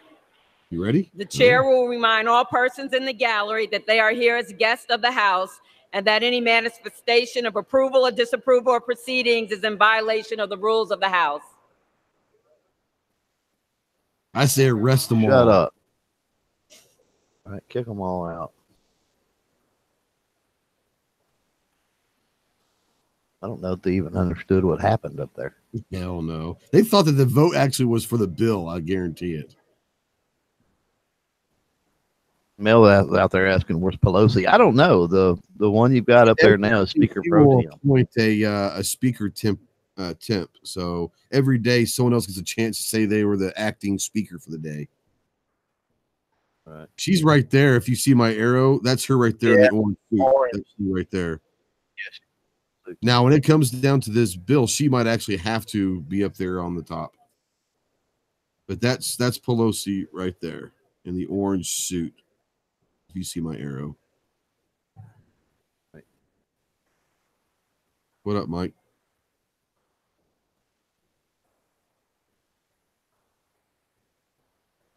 Yeah, if she starts heading up to the podium, it means it's getting ready to go to a vote on the floor. Oh, she chewed someone out? Looks like, look at the finger pointing going on. Dude, she is. Wow.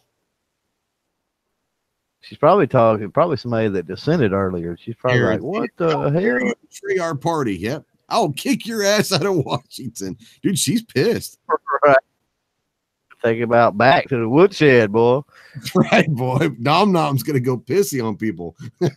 Oh, would it be great TV if he just punched her in the nose right now? I hold you in contempt. Fantastic. You hold me in contempt. I could give two shits. Right.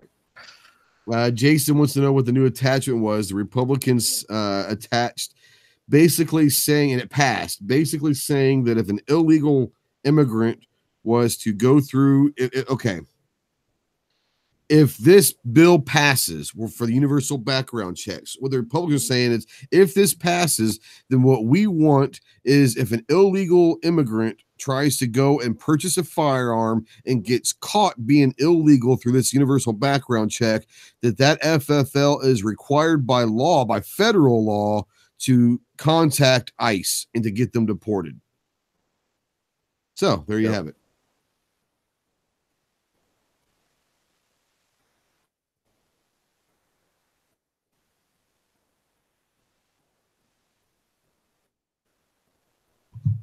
Which, I mean, I get that. I don't know how often that honestly happens, because the documentation and other things required. But, you know, some states do give driver's license to illegal immigrants and such. So they do have forms of ID. That's right. So it is, you know, it's certainly a possibility that's happening. But the argument made for that was even more brilliant, because it was saying, look, regular citizens that are felons that go in, you know, get basically reported that they're trying to buy a firearm, because that's illegal. You can't try to buy a firearm if you're a felon. So why are illegal immigrants guns? Then a criminal is an alien, because they're criminally here. There was definitely you know, the bill's horrible. We keep going back and saying that as we talk about individual amendments and other things. But, you know, yeah, there was a very clear double standard there. And I thought it was a brilliant move when he addressed that, because not only did he say that, but he said that on TV. He basically said, if you vote no for this, then you're saying publicly and on record that it's okay for an illegal immigrant to have a gun. And that was beautiful. Right. And you know, it was what, 27 or 28 Democrats flipped? Is that what it was? Something like that? Well, yeah, and only one Republican. That's right.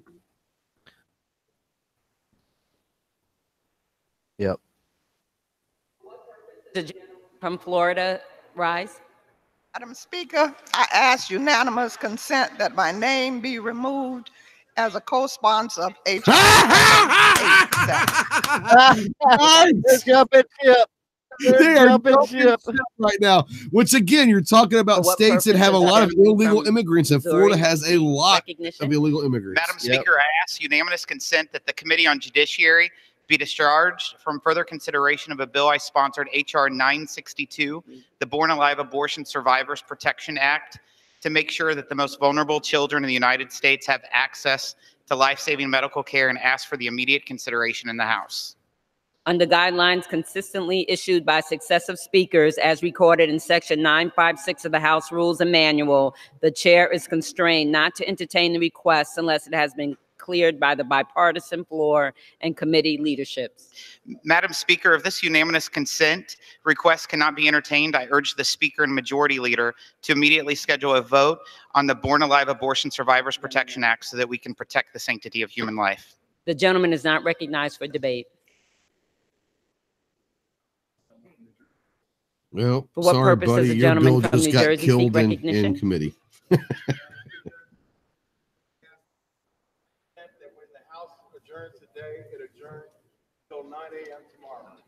Without objection.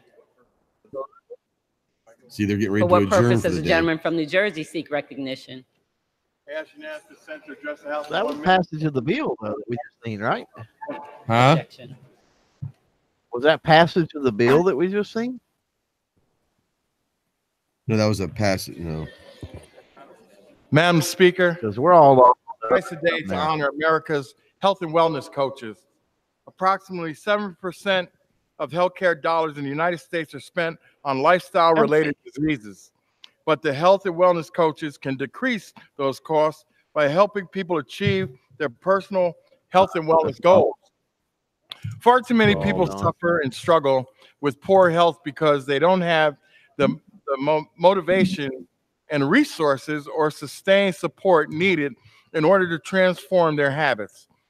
Healthy habits are not always easily achievable when a patient is working alone, but health coaches are there to ensure people succeed in See, here's the taking thing. control The of their House health issues. just got adjourned. That's why earlier in February, Congressman Mullen and I introduced a bipartisan resolution to express our support for health and wellness coaches. I am proud of our work together as co-chairs of the Congressional Men's Health Caucus, and I encourage my colleagues to join us in recognizing America's health and wellness coaches. And with that, I yield back. For what purpose does the gentleman from Pennsylvania seek recognition? Madam Speaker, request unanimous consent to address the House for 1 minute and revive and extend my remarks. Without objection, the gentleman is recognized for 1 minute. Madam Speaker, the House is not. Oh, it did pass, right?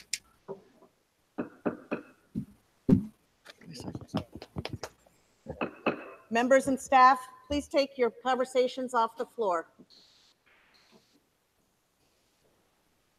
The gentleman is recognized. Thank you, Madam Speaker.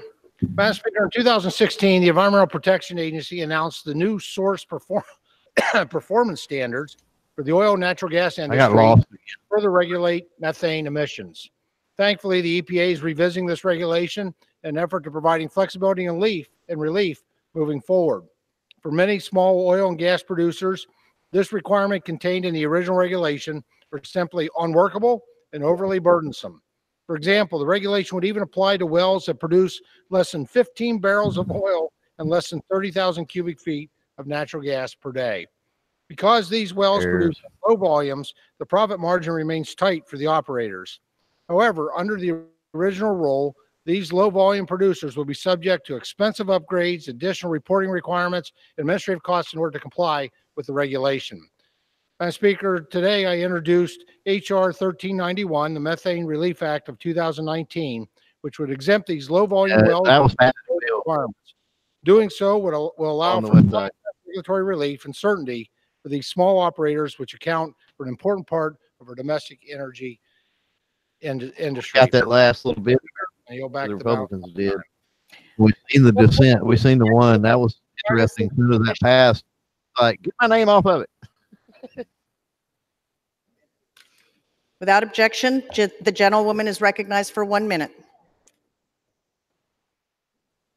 Madam Speaker, I rise today to address an actual national emergency. There are too many damn guns in America and far too many lives have been lost.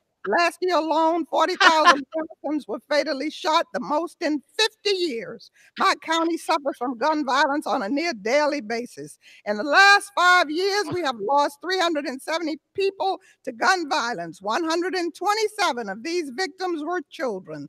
Recently, a pregnant mother was killed and her teenage daughter injured in a senseless shooting. The family had already lost a relative to gun violence.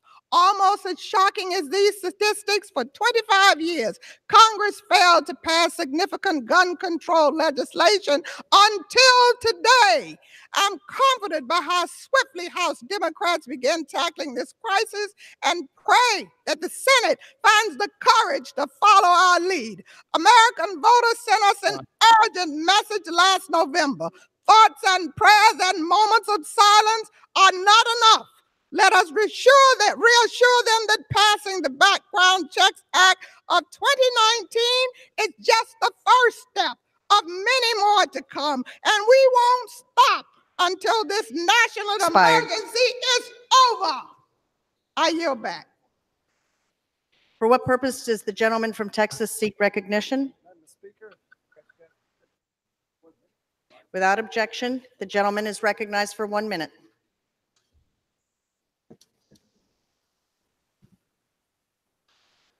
Madam Speaker, we all know an iconic Texas song. The stars at night are big and bright. deep in the heart of Texas, the sky in Texas has a new star, the brightest star ever. Her name is Marley Hope Pack. She's glowing right beside me. After a courageous fight with childhood cancer, God called Marley home on February 23rd. Marley's cancer would not be stopped. Her dad, Bill, kept asking Marley, "What is your wish with Make-A-Wish? Your wish with Make-A-Wish?" After a few weeks, sweet Marley answered, "Dad, if I have to think about this hard, I don't need a wish." End quote. Marley turned Make-A-Wish into Make a Gift. She opened Marley's Bear Workshop and partnered with Build-A-Bear to give kids with cancer teddy bears and hope. Thank you, Bill and Shelley, and all who love Marley for giving us such a special person. She made our world better. I yield back. For what purpose does the gentleman from New York seek recognition?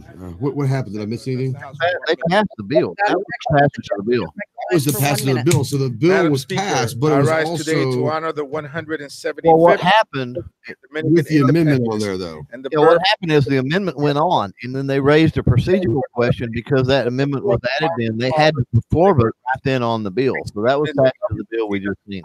Raised the So they did pass the bill, but it does have the amendment attached to it. Yeah. Independence from And bringing in that other lady stood up and said, "Take her name off of it." in the words of Dominican icon and They did independence leader officially. Juan He did Pablo Duarte, it. love of The country Florida led us guy to make or sacred girl took her commitment name off of it, to the right? next Oh, yeah. generation. The commitment Like, I don't want to be a co-sponsor anymore. made 175 years ago live on in the hearts of every Quisqueyano, whether they are still on the I island. don't understand how they can do that. You know what I mean? The day for all of us to celebrate What's the that? contributions of Dominican people, just as many compatriots celebrate the independence. Whenever they pull their name off of it after it passes or whatever, that's bull crap. The gentleman from Florida seek They need to recognition. be saddled with it if they wrote it this far. Yeah. So it's done, and they're going to vote on Yeah, HR Without objection, 1112 the tomorrow, gentleman is recognized correct? for 1 minute. Well, as far as I'm aware. Madam Speaker, I rise today to recognize Miss Jaleesa Peterson from Liberty County High School on being a finalist for the 2019 This is just a bunch of fluff. Community Awards. They, Okay, so there's really nothing else going on then. yeah, it's all 1 minute fluff till they convene for the day. Only one of Okay. 8 high school students acknowledged in the state of Georgia for exceptional projects of community service. Specifically, she volunteered at a local orphanage, playing games. Yep. To All right, well, ladies and gentlemen, we're going to go ahead, and I'm going to stop screen sharing at this point. And I want to say thank you to everybody for watching this. Unfortunately, the bill did pass, but there was some last-minute theatrics that got at least an amendment that is an interesting amendment that would basically shame them into persecuting some people that the Democrats probably will need for support, not for election because they can't vote, but at least support and numbers and all of that. So it did pass the House, and it was about a 30 vote margin, roughly. Yeah. So it has passed the House, and it will go on. This is HR 8. This is the universal background. Did pass. It will go to the Senate now. And if I remember correctly from earlier, they said that they will be voting on HR 1112 tomorrow, and that is the extension of from 3 days to 10 days that Nix has to respond on the background check itself. So obviously they could not vote on that one until universal background check was voted on first. So that will be voted on tomorrow. Clove, thanks for joining. RL joined here for a little bit. Tack Daddy, Kevin joined for a little bit. And but yeah, Clove, thanks for coming in. And anything you want to say before we kind of get out of here? Not particularly. I mean, just keep an eye on what all's going on, and got to keep tabs on those senators. Unfortunately. Yeah. Mike can actually even play on the whole illegal immigrant card thing now, if you just wanted to play that card, if you've got a left leaning, because a lot of Democrats split on that. So Mike can use that to your advantage when talking to the senators and stuff. And I understand what G is saying, that you're basically, he says it's not a win. I'm not saying it's a win. I'm not happy that this passed. What I am happy is that the Democrats were shown to be hypocrites. That they're saying that they want that this universal background check will stop crime. And the very definition of crime is that an illegal alien that does not have the right to own and keep and bear arms in America is now going to have to be reported to immigration. And they didn't like that. Well, most of the Democrats didn't like that. There were enough that did basically have to support that. So I'm not saying it's a win that the bill passed. What I'm saying to you is, if the Democrats are going to sit here and sit on their ivory towers and their glass houses and say that this is going to stop crime, then let's stop all crime. So I know you were, G. And I'm not justifying the concept. I'm just saying that whoever's out there listening, I don't think Clover or anyone in this chat is happy that this passed. I mean, we've stated. I do like the fact that they call the Democrats for what they are. Yeah, and this whole time that we've been watching this, we've been talking about it, and we've had to repeat it because there's people that obviously jump in and out listening and whatever. And, just because we see, hope or a win or whatever you want to call it, right, doesn't mean that, we're in support of the bill, and it doesn't mean that, ultimately, it doesn't mean that we're anti-Second Amendment. We're talking about just the little identifiers that we're seeing within the larger scope of everything. The larger scope of everything being that this bill is horrible. But there's little identifiers, and I think that was telling, that very last amendment that they got in. I think that it was interesting once they called the actual people were in the house and on the floor, and he was able to stand up and push that. It actually gained traction. And I think that speaks a lot to our political system and how it's important that people are present and active for things, because there was 20 some odd Democrats that actually supported that. So to lump all Democrats necessarily together on everything, just like we lump FUDs in, or the Republicans or the social justice warriors or whatever, liberals or whatever terminology you want to use, I think you've seen that at play today, that that's not necessarily fair. And the good thing about that is if there was dissent on that one thing, and if that was so controversial, yet there was dissent on the Democrat side, we've got a lot tighter margins in the Senate that we're dealing with that are at play. So that gives hope that, when it gets over there, they're not going to be able. I mean, if we were able to flip, say we, like I got a Republican in my pocket, but if the Republicans were able to flip, 20 some odd, nearly 30 on that one amendment, that, there's no way that the Democrats are going to gain Republicans and be able to get something done over on the Senate side. I just don't see it happening. Of course, they've got the opportunity at that point to strip things out and rewrite and do all kind of weird stuff in the Senate, at which point it goes back to the House, and at which point if the House doesn't agree, it dies or it goes back. So you got to realize this political game that, what I've said all along, we've got such gridlock right now with our legislature that, I don't know that anything can ever even get to Trump's desk at this point. Pretty much anything. So that's another, not necessarily a win. Right. Because the fact that the crap's being proposed and thrown out there. But it's good to see the process, and it's good for people to understand how the process works. That way they can look at things and kind of understand, because otherwise you just kind of sit out there and you hear that this was proposed and then this passed, right? Yep. And you get all flustered and you get all mad because you don't understand how it works. You don't understand the process. You don't understand the intricacies. And then that's also plays into the whole term of, people, it's a meme now with the 4D chess, but what you've seen today was a chess game. And, the Republicans, I think, set themselves up in a pretty good position there at the end of the day, even though the bill passed. Yeah, and I think that, like I said, in what you saw, we talked about this a couple different times in the last half an hour, but what you saw was that giving a specific topic, the Democrats have cracks in their armor. There were 27 or 20, there were 20 something, over 25 Democrats that flipped over a specific topic. So the Pelosi and all these people are out there saying that the Democrats are this, that, and the other. They're a strong, unified front.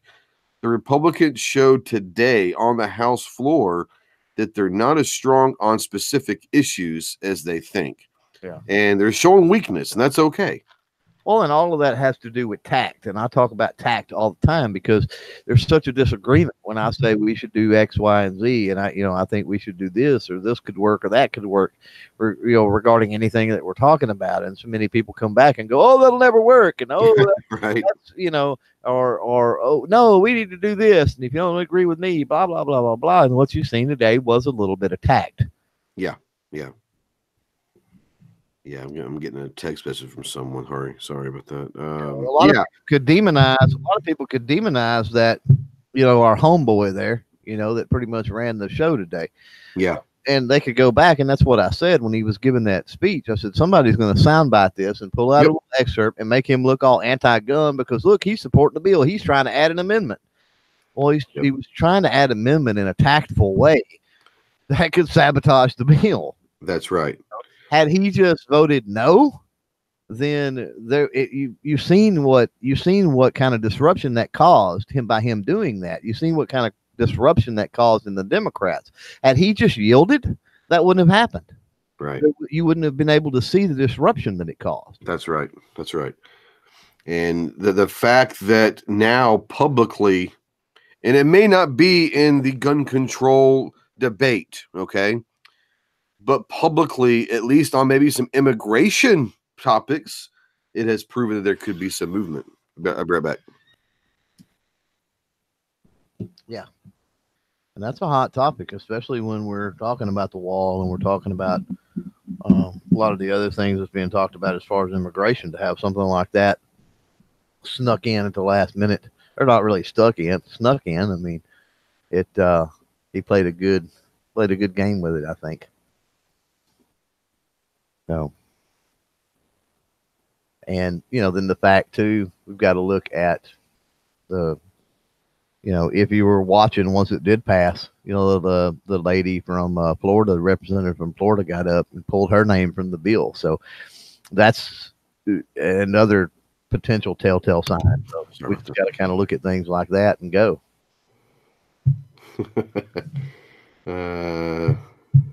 Sorry, I'm just gonna.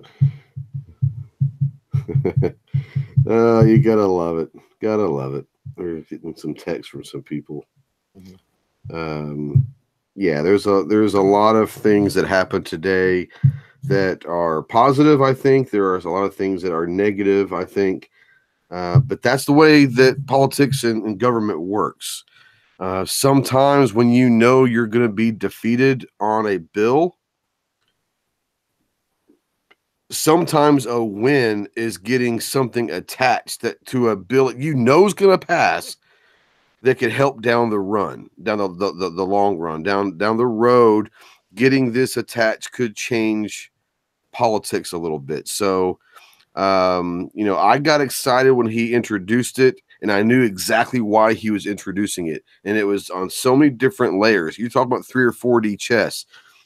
That attachment was played in 4D chess, and it wasn't just for universal background checks. That sets up 2 or 3 other legislative topics that I'm sure will be coming down the road here pretty soon. And what it did is it showed more than anything, it showed Pelosi she better go check her backyard. That's why you've seen, and it was hilarious because after that happened, you seen her throwing a wall-eyed fit over there in the corner. Oh yeah, she was chewing out somebody. I do want to address some people are apologizing either through text or out here in the chat for what happened. You never, and I'll put it this way, you never, ever, ever have to apologize for having civil debates on my channel. I think pretty much everyone knows this about me and Clover and G. We're all about the discussion. That's why we do this. We love the discussion. And there have been times that unbeknownst to the general viewing public, that myself and Clover and G have on occasion gone full tarred liberal arguments, just weird arguments, and we did that for the discussion. So as long as you keep it civil, and as long as it doesn't get degrading to someone's family members or anything else, if you keep it based on what someone is saying and it's a civil debate, you will never ever have to apologize for having those conversations in my chat. I thought that it was relative to what the discussion was. Regardless of whose side you were on or agreeing upon, it's a conversation that needs to take place. I thought it was handled civilly for the most part, and we did monitor some of that, and we did moderate some of the language that was being used in other ones. But I do agree that it was handled okay. I had no problem with that going on. So as long as you guys are watching my stuff, I have absolutely zero problem with having debates either on the panel or in the discussion, as long as it is respectful and it is keeping on topic. So Andrew, I appreciate you doing that. And but you don't have to apologize. I enjoyed the conversation. That's what it's all about. Yep. When conservative out there says devil's advocate, and yeah, I mean, a lot of times, absolutely. But sometimes it's not even playing devil's advocate. No, it's taking the opposite debate. a lot of times it's just tossing around a potential solution. It may not even be a devil's advocate play, where it's the complete opposite or something like that. It's just tossing an idea out there, and the idea may not be thought through, but that's the point of tossing it out there, is to say, hey, let's talk about this. What about this? Right. And there is, I mean, obviously we call it devil's advocate, but there is a difference of devil's advocate and taking an actual hard stance on a topic. And I like debating. I've debated for many, many years, both publicly and privately. Part of debate prep is opposition prep.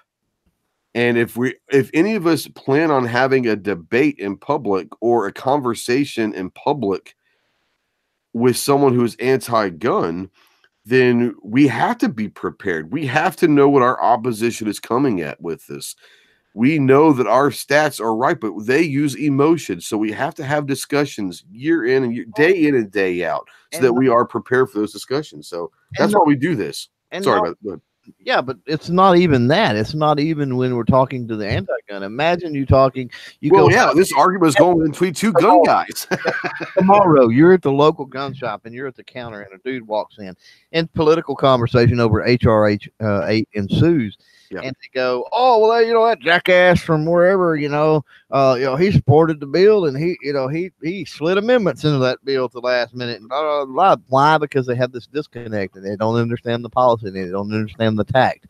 So, it gives you an opportunity at that point, if you understand things better, not just the Second Amendment argument, but how the system works and so on, that you could come back and go, did you watch that all day? And he's like, no, I just seen a highlight or something on a YouTube video or something.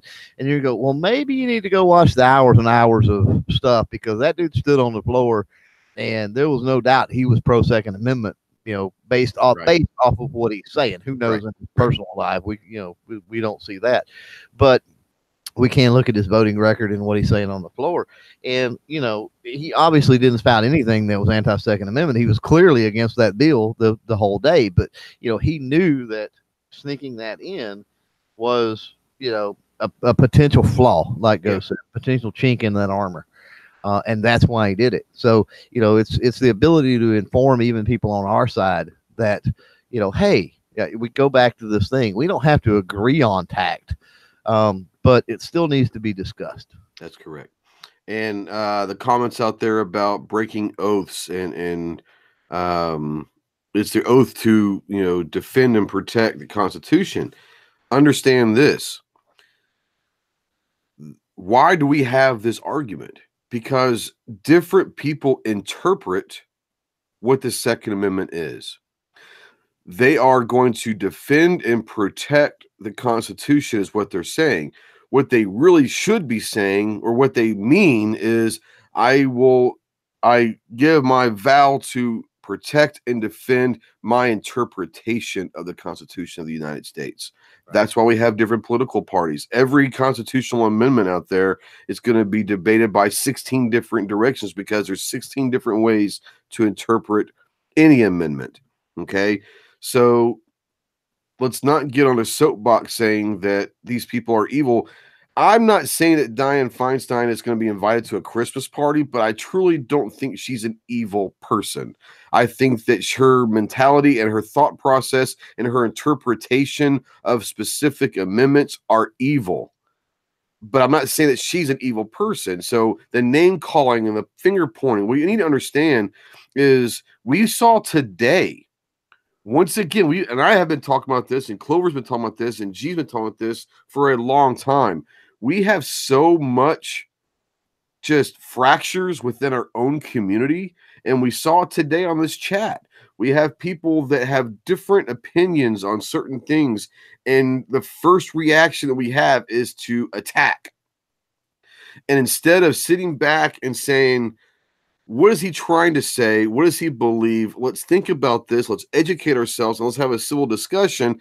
Sometimes, and not just saying today, but in general, our community goes on attack, even if it's against our own. And that's what drives me nuts is tact. Like you say, there's a way to do things. There's a way to say things. And tact is a big thing. Strategy is a big thing. But also interpretation is a big thing. It doesn't mean that someone is anti-gun because they interpret what a background check is to them. Yep. It just means that they have a different opinion. But once again, surely we can all agree that we're gun people. We're gun people. So that's my soapbox. And some people may not be gun people that act like they are. That time will tell. Time will tell. Right. But I'm just tired. We have so many bigger things to be fighting for and about than ourselves. That's what I'm saying. Let's see here. Interpretation can be dangerous because people can change the definition to whatever is their opinion. Welcome to America, Warsaw. Welcome to America. You don't like freedom of speech and freedom of expression, and you probably don't need to live here. That's what interpretation is freedom of speech. Yep. And that's where, that's where all the great political debates of our time, that's what it's all rooted in. If we all thought the same and had the same upbringing and background and experiences and everything else, it would be a horrible, horrible freaking place to live. Yep. So embrace that individualism, embrace that diversity, and then try to find, those olive branches and common ground that binds all of those individuals together, rather than singling them out because of their individuality. Mm-hmm. All right. And on that note, do you have anything you want to plug or talk about before we get out of here? The patch batch, maybe. Patch batch. Oh, yeah. Here, because that's a limited time thing. So you got a link. You got a link available, or do you get mine? I can look here. I got mine. I just didn't know if you already had yours right there. I can. Well, use yours, but yeah, I've got mine here. So we'll put both of ours out there. How about that? Whatever. It doesn't matter to me. Don't matter to me. It goes to the same place. It all goes to the same place. So yeah, patch batch. Not only are you supporting 12, awesome projects, but you're getting one heck of a deal on what will be a fairly limited number patch collection. The patches themselves, maybe not, because the individual people involved in that will have the opportunity to buy more patches and other things like that. But as far as cobbling together that set, if you don't get the set through the patch batch campaign there, then it's very, very likely you will never have the complete set. So And like I said, at the cost, I mean, what do we figure? Less than $5 a patch? I think it was like $4.20 per patch, which if you try to go online and try to buy these patches, you can't find them for that price. Yeah, most people out there, they're going to support causes simply because they believe in said cause or campaign. But even if you're out there, you could give two flips about the causes and the campaigns. If you're a patch collector, then this is definitely something. It's something worthwhile to get into as well. And G says that's shipped as well. So yeah. Turnkey, you get your patch collection for that donation to the projects. And I say projects because remember, there's 12 different ones. Yeah, you're getting about $150 worth of value for $50. That ain't bad. And thanks for G-Webs for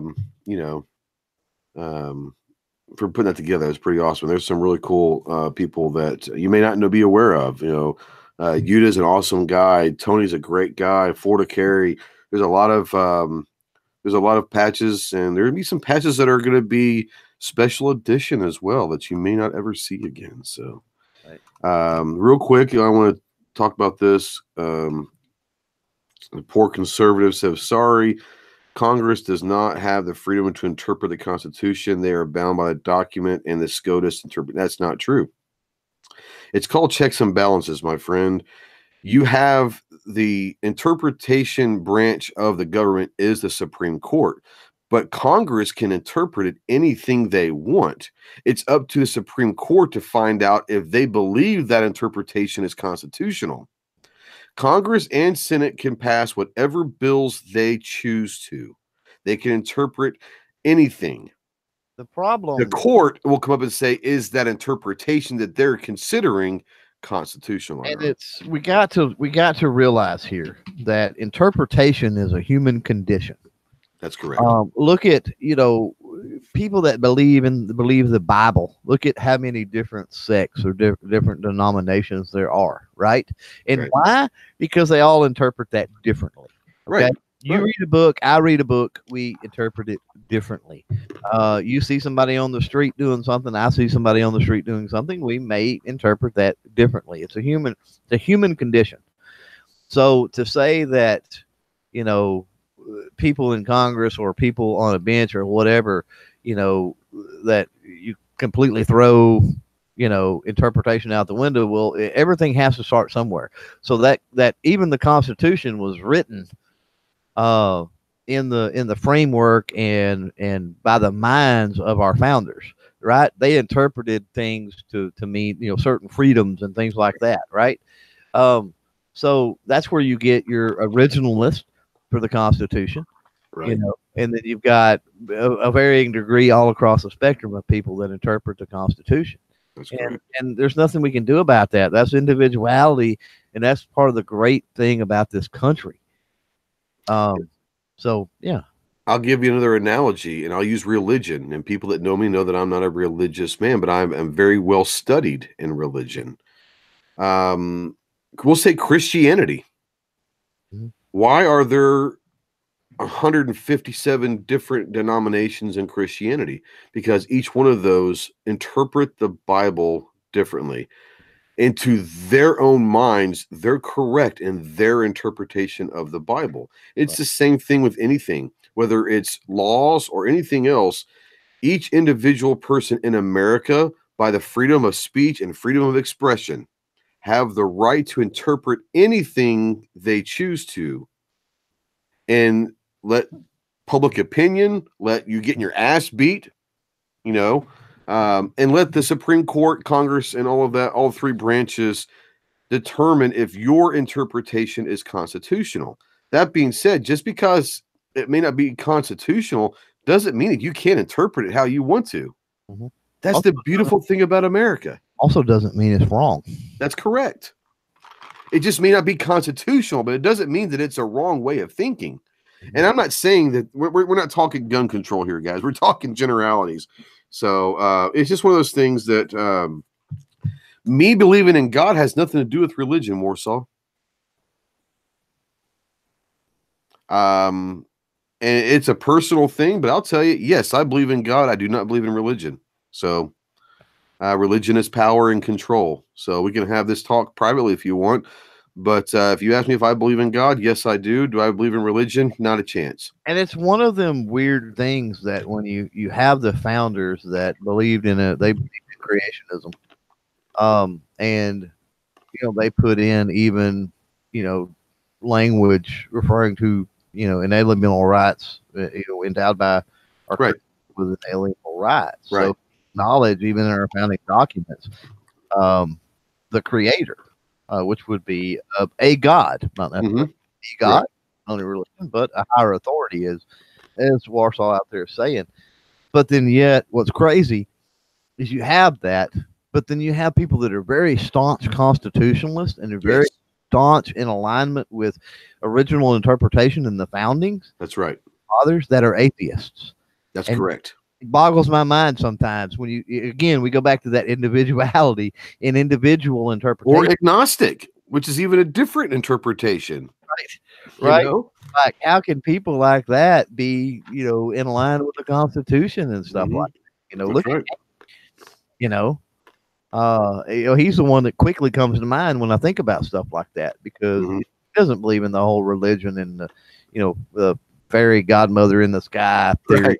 And all of that stuff, but then yet you won't find somebody that's more pro freedom, than him.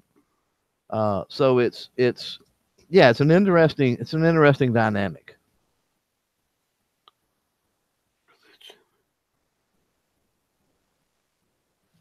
Our founding fathers wrote the Bill of Rights because they understood, being under the foot of a tyrannical government.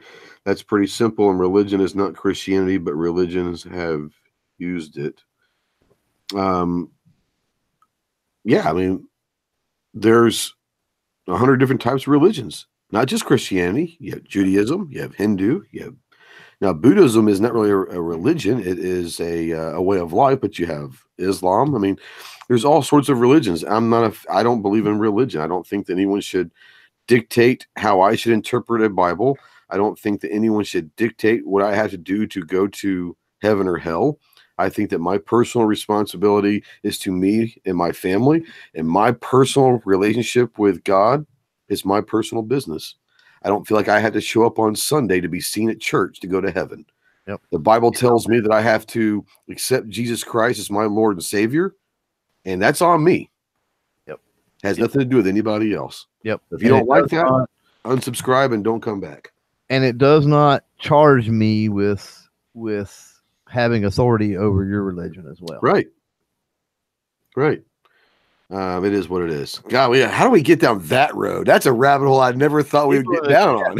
People in the you and I have had this discussion before, but the people in the chat out there, I'm telling you, Warsaw and the rest of them, and Andrew and all them, they'll put you through some rabbit holes if you let them. So, just the way they are. Yeah. Well, guys, I appreciate you guys watching, and it's been a great day not a great day to see what happened, but as far as the way that government works, that very well could have been the first time that anyone's ever seen an actual bill being passed on the Congress floor. So if that was your first experience, now you understand what happens when all this stuff starts going on. So like I said, a lot of people don't want to know how the sausage is made, but for those guys that joined us and watched it, thank you so much. Tomorrow, HR 1112 will be voted on. If I'm around and it pops up, I'll try to put it on the channel. If not, I'm assuming that someone will take the lead and put that up live as well. So continuously go out there and fight for the Second Amendment, fight for whatever it is that you interpret the Constitution to be, and fight for your personal beliefs and freedom of speech and expression on top of the freedom to keep and bear arms. So, Clover, thanks for joining me. I want to say thanks to RL, who was here earlier. Thanks to Kevin that was here for a little bit. And thanks to everyone who was watching the chats. We really do appreciate you, and we shall see you later. Semper Fi.